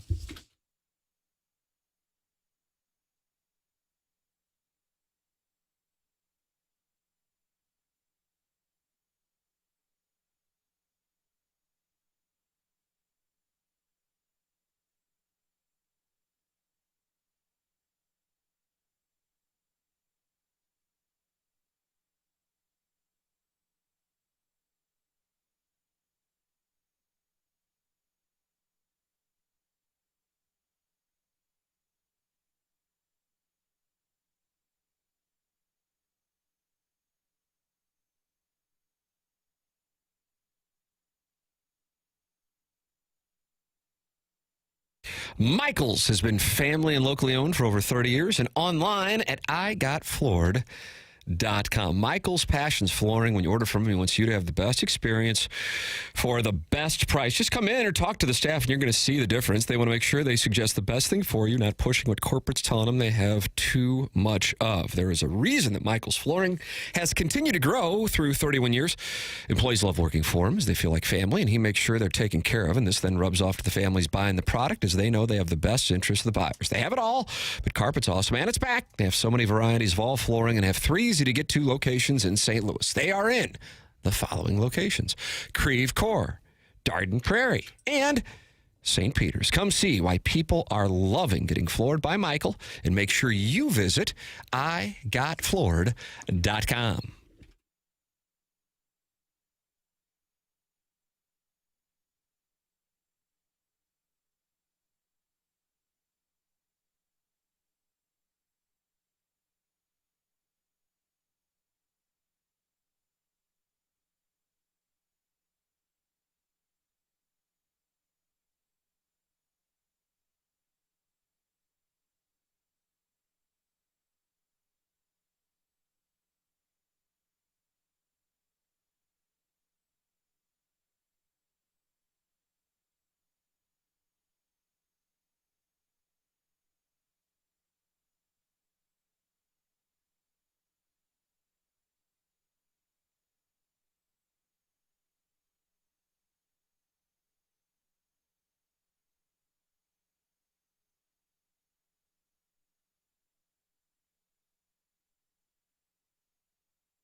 I've had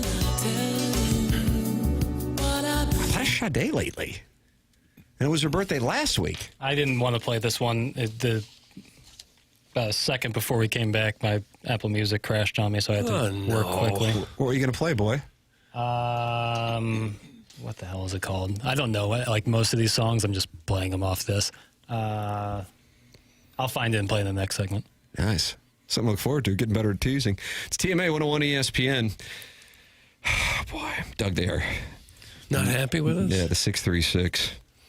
What's wrong? Are we going to talk about sports at all on this show? It's from the 636. He just let us have it. Doggone it. Now, just to recap what has been discussed on the program, because we were being attacked for talking too much sports in the 7 o'clock hour, we talked about Missouri losing to Georgia, and the Billikens holding on to beat Duquesne in the 7 o'clock hour. Talked about the Blues losing to the Jets. In the second half of the 2 o'clock hour, had the delightful Dan Batard Nevin Shapiro clips in the 7 o'clock hour. Then we had Joe Buck, and what he does is he calls football on ESPN, Monday Night Football. And he was on for about 30 minutes. Then we had Jeremy Rutherford in for about a half hour, taking two-part questions from the listeners on the Blues.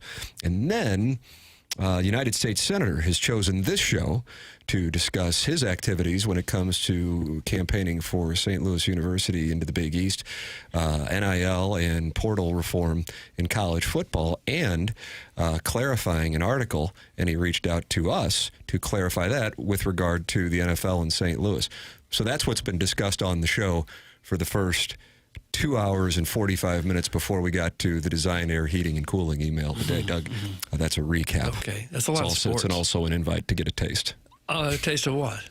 Me.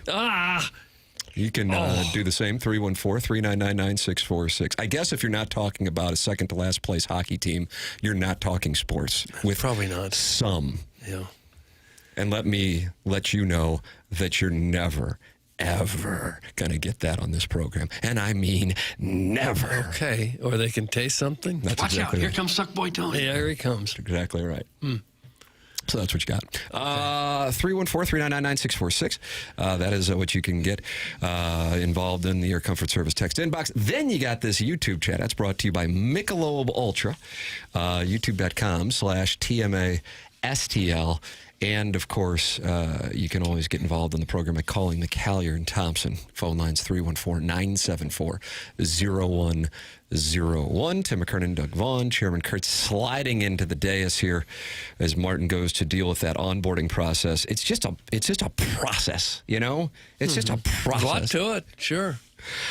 So Martin is in onboarding, and Chairman Kurtz sliding into the dais, and Jackson is giggling as Carl Weathers and Sylvester Stallone are aggressively embracing after they sprint together in Rocky III, which is up on our monitor in the studio on a loop, and those are the Stiefel studios. Okay. This is new to me. I've never seen this. Yeah. Well, what are they doing exactly? Rocky III is on AMC, and so I flipped the TV over.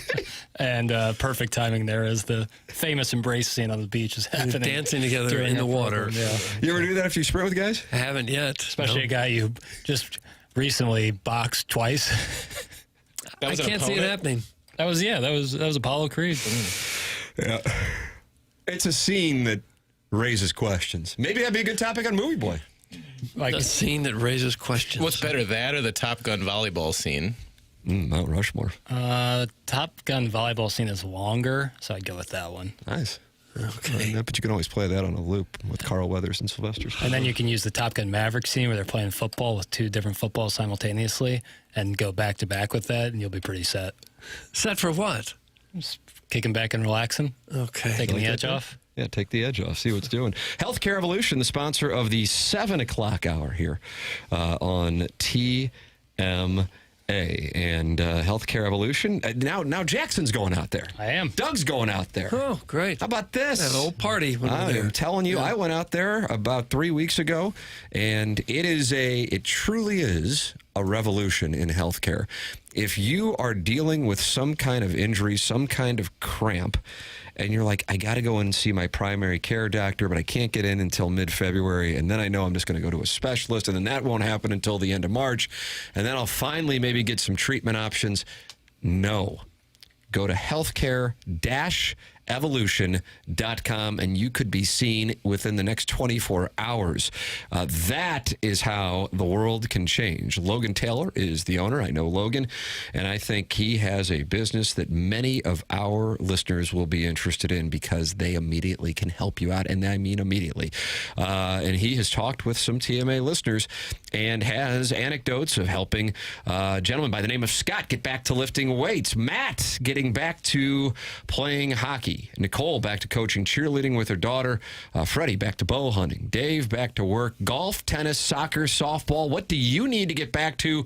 It's ultrasound guided precision placement with regenerative treatments right where your body needs them. So, how can Healthcare Evolution help you get back to living your life? Go to healthcare-evolution.com and get a free consultation, and it can change your world for the better immediately. No waiting. Healthcare-evolution.com. Tim McKernan, Doug Vaughn, Chairman Kurt, Jackson Burkett with you. The program's called TMA. It's presented by Brown & Crouppen on 101 ESPN.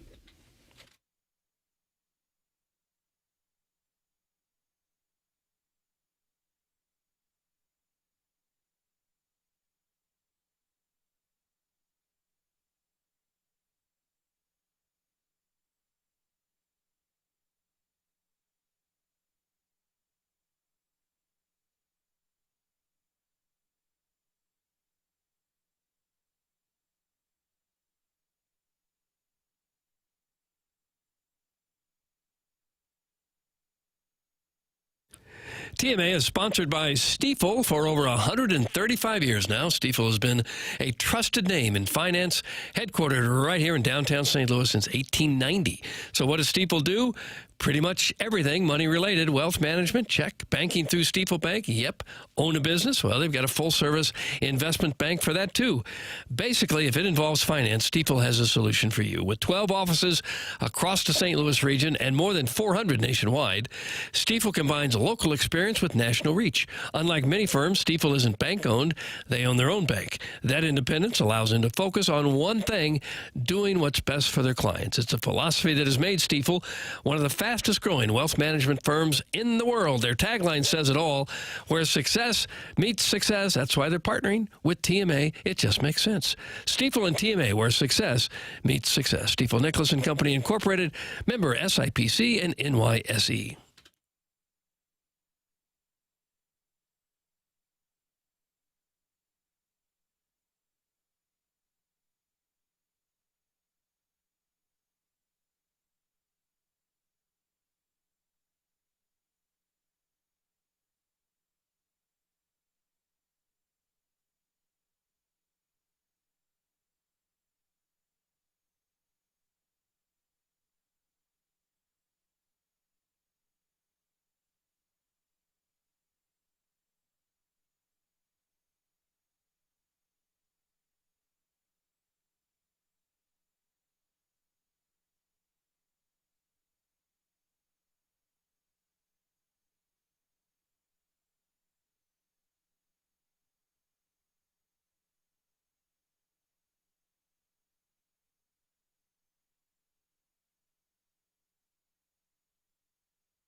This is Jackson with a Sports Center update brought to you by Saliga Heating and Cooling. The Heat defeat the Kings last night, 130-117. Bam Adebayo with 25 points and 7 rebounds for the Heat. That was another Sports Center update brought to you by Saliga Heating and Cooling, a Daikin heating and air conditioning dealer.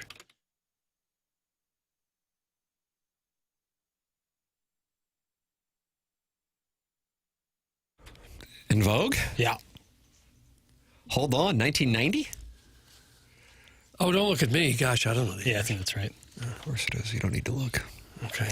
CMA 101 ESPN, Design Air sponsor of the 10 o'clock hour here on the program. Jackson, the Antlers got into a verbal altercation and invited to fight Stephen Drummond. Oh, jeez. What's wrong? Don't fight the players.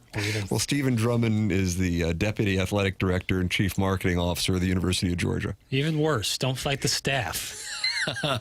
You go looking for someone in the crowd to pick a fight with? It's a basketball game in January. It's going to be okay. The players can yell at you at the student section. You went on the road. You reserve the right to talk all the smack you want to the home fans. I strongly believe that. Smurf was talking to the Antlers right after he got the basket and the foul. And if Missouri was playing down, but I don't think it's between the hedges in basketball. But I think there's some shrubs in the arena. If they're in Athens and Missouri was to get that win, I'd love for all the players to, talk a little smack to the fans. That's what you do. So people getting bent out of shape about that. The Antlers tweeted at him, I don't really know why you came up to us after the game and asked if we wanted to fight outside.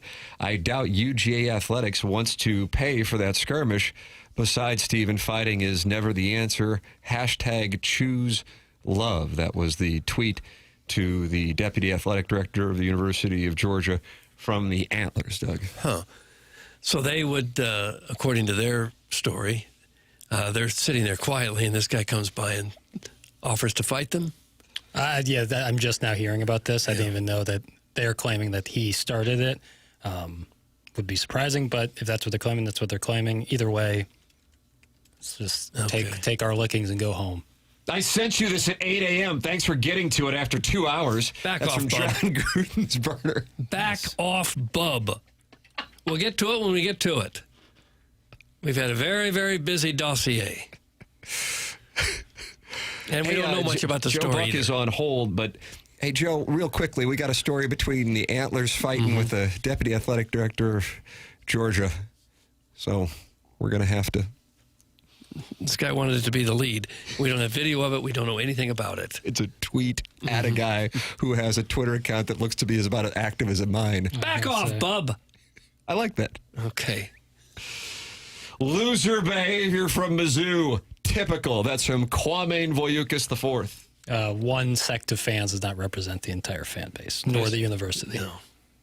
But we don't know what the truth is either. I mean, every arena in college has students who sit there and yell at the other team. Yeah.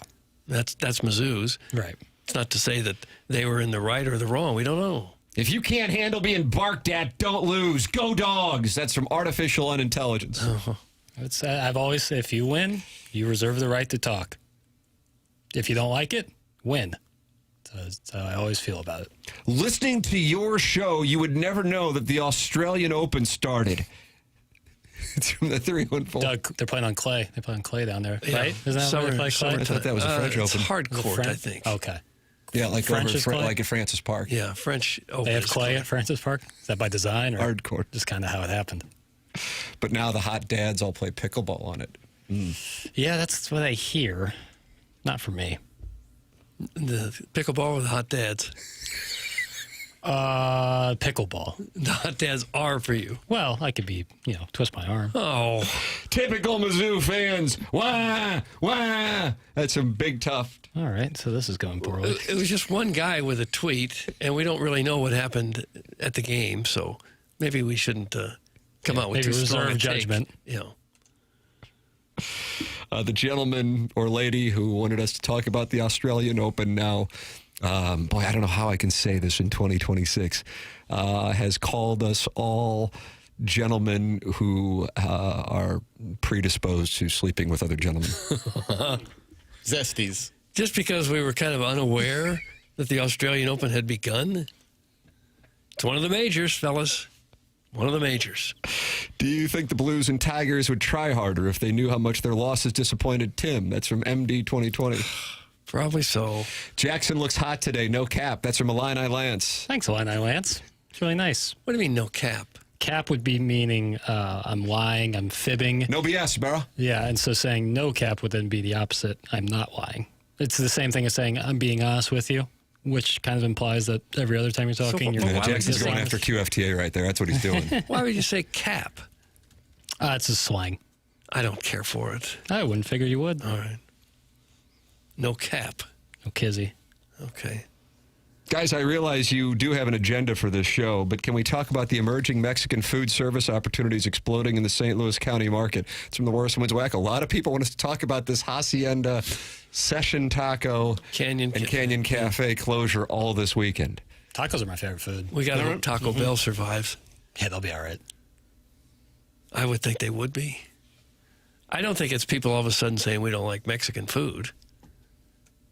No, I don't believe so either. You know, in the article about Hacienda closing, I read this in St. Louis Magazine last night.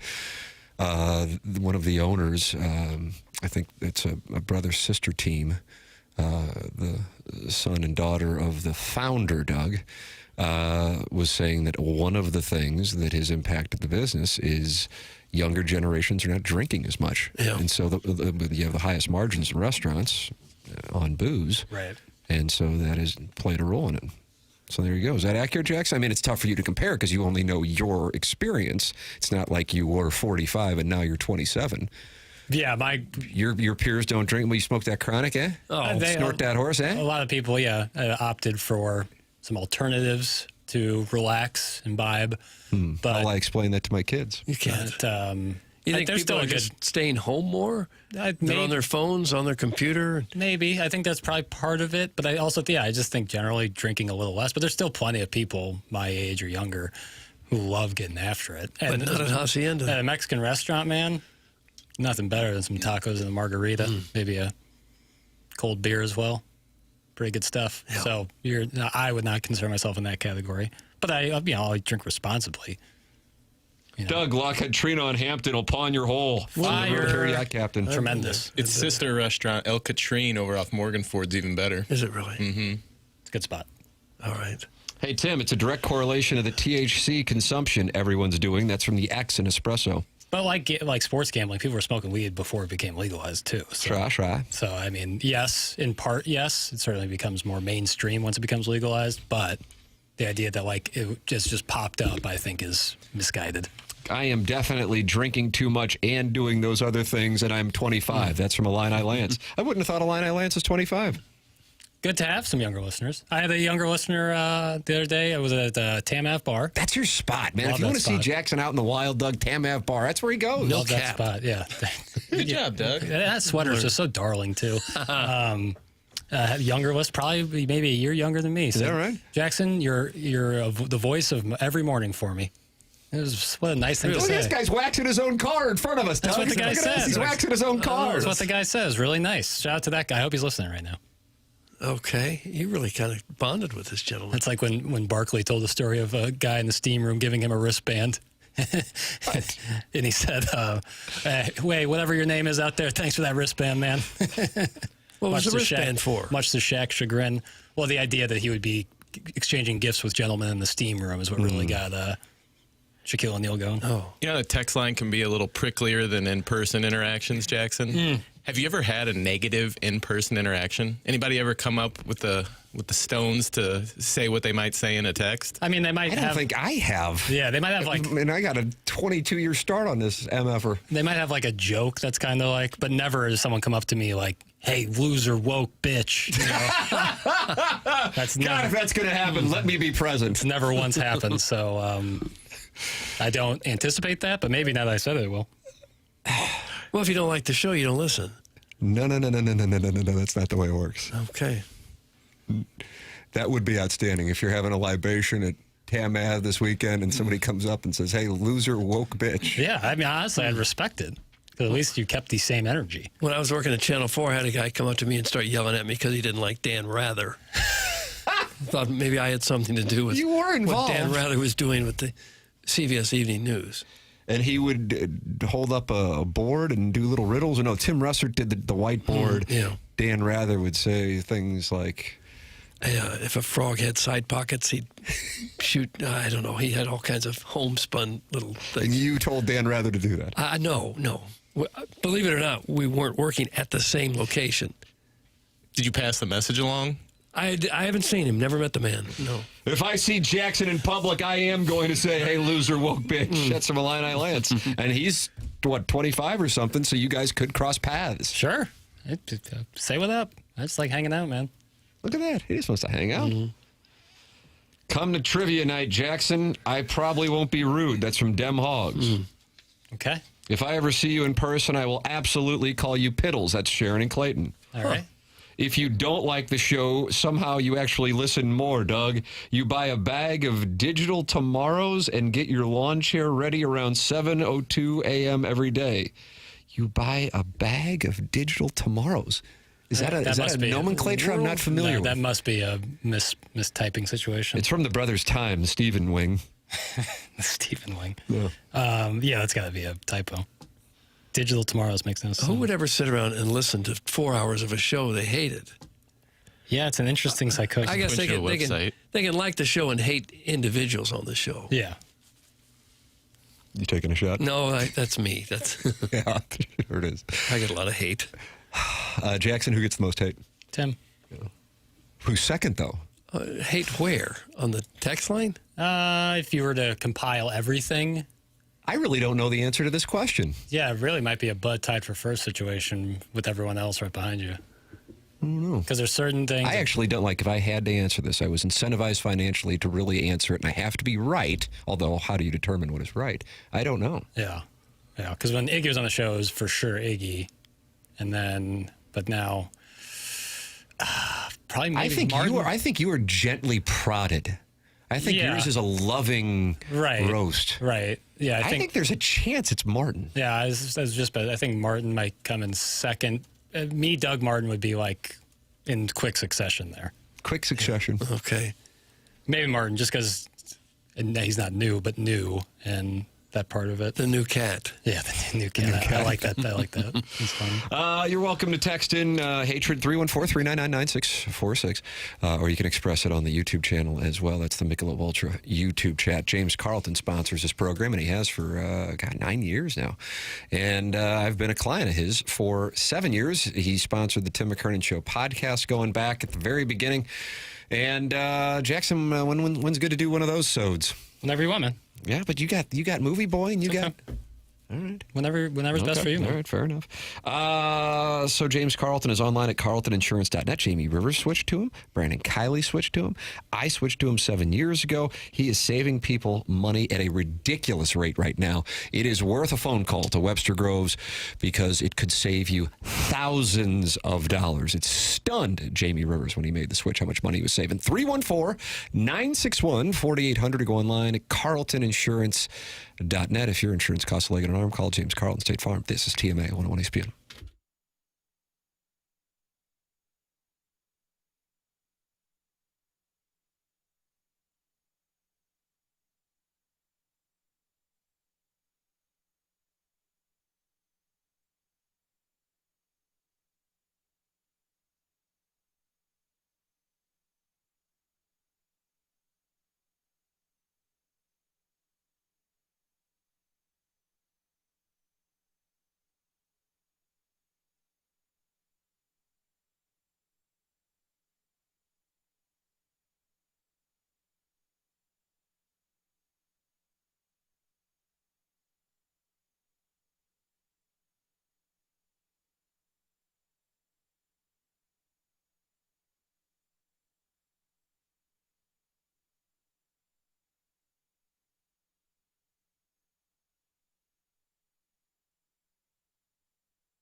This one hit you where you live, huh? Jodeci, 91, Forever My Lady. Wow. Wow. Now, why is this one so special to you? Do you hear it? Doesn't it all take us back to Nearings at the mixer? I didn't go to any Nearings mixers. It would have been kind of creepy if I had at age 40. What would they do if a 40-year-old guy went to a high school mixer Call like the that? cops. Yeah, I don't And think. just started hitting on the girls. Oh, Doug. What would they do? Call the cops. And what would you do? Go to jail? Yeah, I'm saying if you were like a supervisor, you're like, oh, who is that guy? Yeah. He doesn't work here. He's got a kid here. Okay. Call the cops. The program's called The Morning After. It is presented to you by Brown and Crouppen here on TMA 101 ESPN YouTube channel is TMA STL. Subscribe to it and enjoy the magic. Well, this is something I was kind of thinking it could be the lead today, but I understand when you got the Blues playing and you got Missouri playing and you got the Pelicans playing, it's understandable how it would fly under the radar. But we're getting to it now at 10:39. Time check brought to you by Clarkson Jewelers, an officially licensed Rolex jeweler. I have been confident from the moment that he did not get into baseball's Hall of Fame and going off on the very first ballot that Jim Edmonds would be in Cooperstown. And now I am operating at a 99% certainty that he will. And my reasoning is, Doug, Andrew Jones is going into baseball's Hall of Fame. And I think all that did was make it a damn near certainty that number 15 of your St. Louis baseball Cardinals will someday be in the Hall of Fame, despite being voted off the ballot in just 1 year. Well, I hope so. Very similar players, fantastic defensive center fielders, the best of their generations, and their offensive numbers are pretty similar. I don't know why Jones would go in and Edmonds wouldn't. Yeah, and that was one of the core issue, and I realize there's a good chance that people may not remember what happened with Edmonds. Number one, he was on the ballot, and it was the same year as Griffey, so he had that. So therefore, there were comparisons, and that's, there's different levels of Hall of Famers. And then secondly, it was the last year. I remember talking to Derek Gould, who's a Hall of Fame writer, voter, that there were a number of guys who, that was their last year on the ballot, and so it was the perfect storm. Now, Jim has been on the show plenty of times. I recall, Jackson, you remember, I think it might have been Balloon Party where he came in and he was promoting a helmet company. I wore a helmet right here. You did indeed. Mm-hmm. And he says publicly that it doesn't bother him. And I remember texting him the day that, he was voted off the ballot. And he said, it's funny. My dad said, it's always been this way. You were always just kind of on the outside looking in, and there's no better way to wrap up your baseball career officially than by being on the outside looking in after just one ballot. But with the Veterans Committee and a greater appreciation for defense, and perhaps, weirdly, for the position that may have the greatest athletes, I don't know, center field, shortstop, it depends on your perspective, that center fielders have been undervalued. It's now the opposite. It's a perfect storm of positivity for Edmonds. And I think with Jones getting in, because I don't think Edmonds could get in without Jones getting in. With Jones getting in, I think it is a matter of just a handful of years before Jim Edmonds goes into Baseball's Hall of Fame. What do you think, Doug? I think that's true. I sure hope so, because, man, was he good. He was the best defensive center fielder I've ever seen. I don't know how you could play the position any better than he did. And he was just shy of 400 home runs, right? Yeah. Came up just short. Middle of the order hitter, played for a long time. On some great teams. Yeah. Had signature postseason moments, both with the Game 6 home run and the Game 7 catch. Mm-hmm. Won a world championship, a bunch of divisions. I'm thrilled Jones got in, because now it's like, okay, Edmonds is going to get in. Now, another former Cardinal outfielder did get in, certainly not thought of as a Cardinal, but a key part of some great Cardinal teams, and that's Carlos Beltran. And I was very happy for him, because I think he got attached to something that I'm not too convinced deep down he was all that active in Houston. One of only 4 players to get 2,700 hits, 400 homers, 1,500 runs, 300 steals. He's in company with Barry Bonds, Willie Mays, and Alex Rodriguez. That's pretty good company. Mm-hmm. Great guy. Got a lot of votes, too. 84% of the votes. Wasn't even close. So great to see him. When he was hot, playing the Cardinals when he was with Houston. Oh, my God. There was just no way to get him out. They couldn't do anything. Yeah, it wasn't just like he was going to get a hit. He was probably going to hit a home run every time he came up. That's what it seemed anyway. It was unbelievable. So, therefore, and Jackson, you might have been too young to remember what that was like when he, in particular in 04, when he came over from Kansas City to join the Astros. 2006, it was like so fitting for the story that it was Beltran facing Wainwright with the pennant on the line because Beltran had tortured the Cardinals. All right, you're welcome to give your thoughts on the topic. Certainly a lot of people in the text inbox think Edmonds is going to get in and are very happy that they think that he now will get in. 314-399-9646. The program is called TMA, and it's presented to you by Brown and Crouppen on 101 ESPN.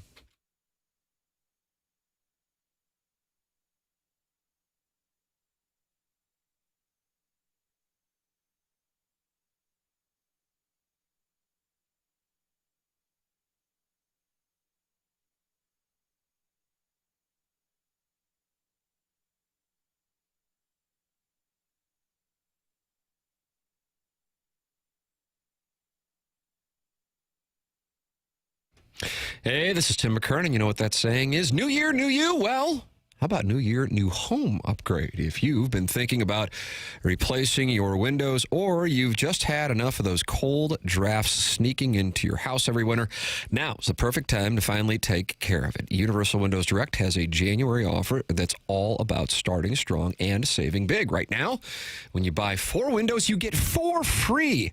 That's one of the biggest offers they've ever done. And with 0% interest financing for 60 months, you can spread out your payments over 5 years, same as cash, without a penny of interest. But wait, it gets even better. You'll get $1,000 off your entire project, plus a little something to look forward to, a vacation voucher through Destination Motivation with every purchase. That's right. You'll go from winter chills to a warm getaway on them. Buy 4, get 4 free, 60 months interest free, $1,000 off, and a warm vacation to look forward to as well. That's right. That's Universal Windows Direct. Call 314-334-2522 or visit universalwindowsdirect.com to schedule your free estimate. Like me, you'll be saying, I love my windows.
CMA 101 ESPN. We're going to have the Design Air Heating and Cooling Email of the Day winner announced here in a matter of moments. BK and Ferrario at the top of the hour.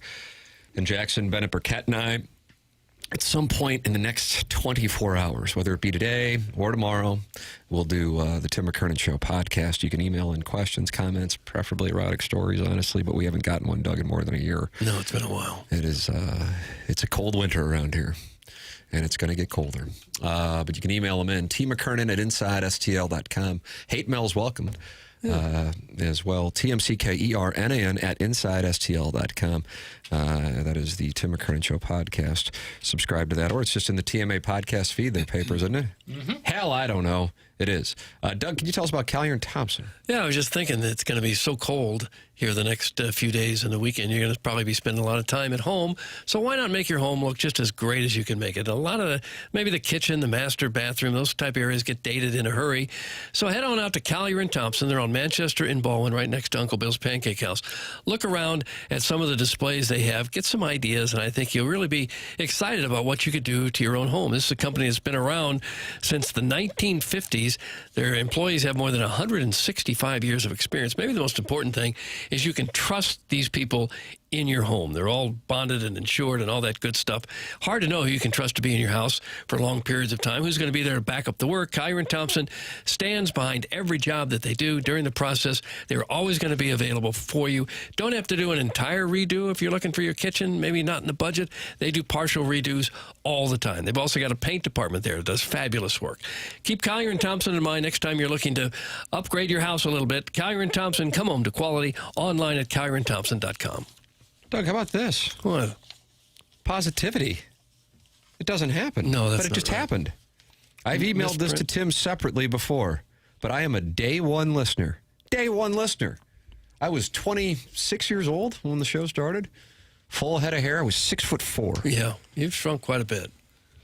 But I am a day one listener, and this is the best lineup the show has ever had, top to bottom. Anyone sending hate can suck it. That's from Tom Bernansky's Batwing. How about that? Okay, very kind. Rank your lineups. That's very kind. All right, we're going to announce the Design Air Heating and Cooling Email of the Day winner next here on TMA 101 ESPN.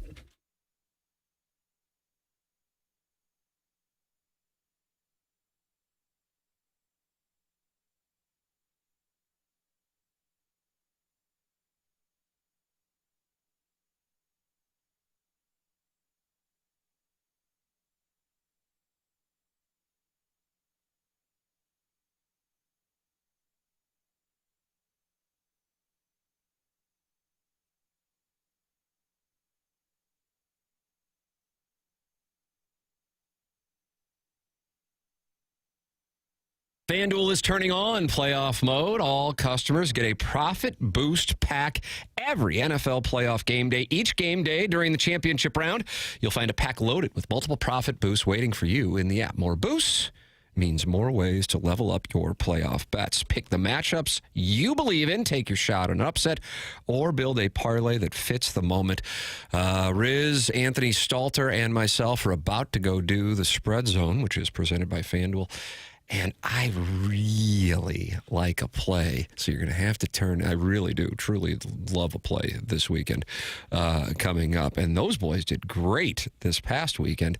I didn't do that great, but they did wonderfully. Then apply your profit boosts and go after even bigger payouts while the playoffs keep rolling. So visit FanDuel.com/local and grab your profit boost pack every NFL playoff game day. Must be 21 or older and present in Missouri. Opt-in required. Bonus issued is now withdrawable profit boost tokens. Restrictions apply, including any token expiration and max wager amounts. See terms at sportsbook.fanduel.com. Gambling problem? Call 1-800-GAMBLER.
This is Jackson with a Sports Center update brought to you by Saliga Heating and Cooling. Blues and Stars on Friday. Pregame at 6, puck drop at 7 right here on 101 ESPN. That was another Sports Center update brought to you by Saliga Heating and Cooling, a Daikin heating and air conditioning dealer.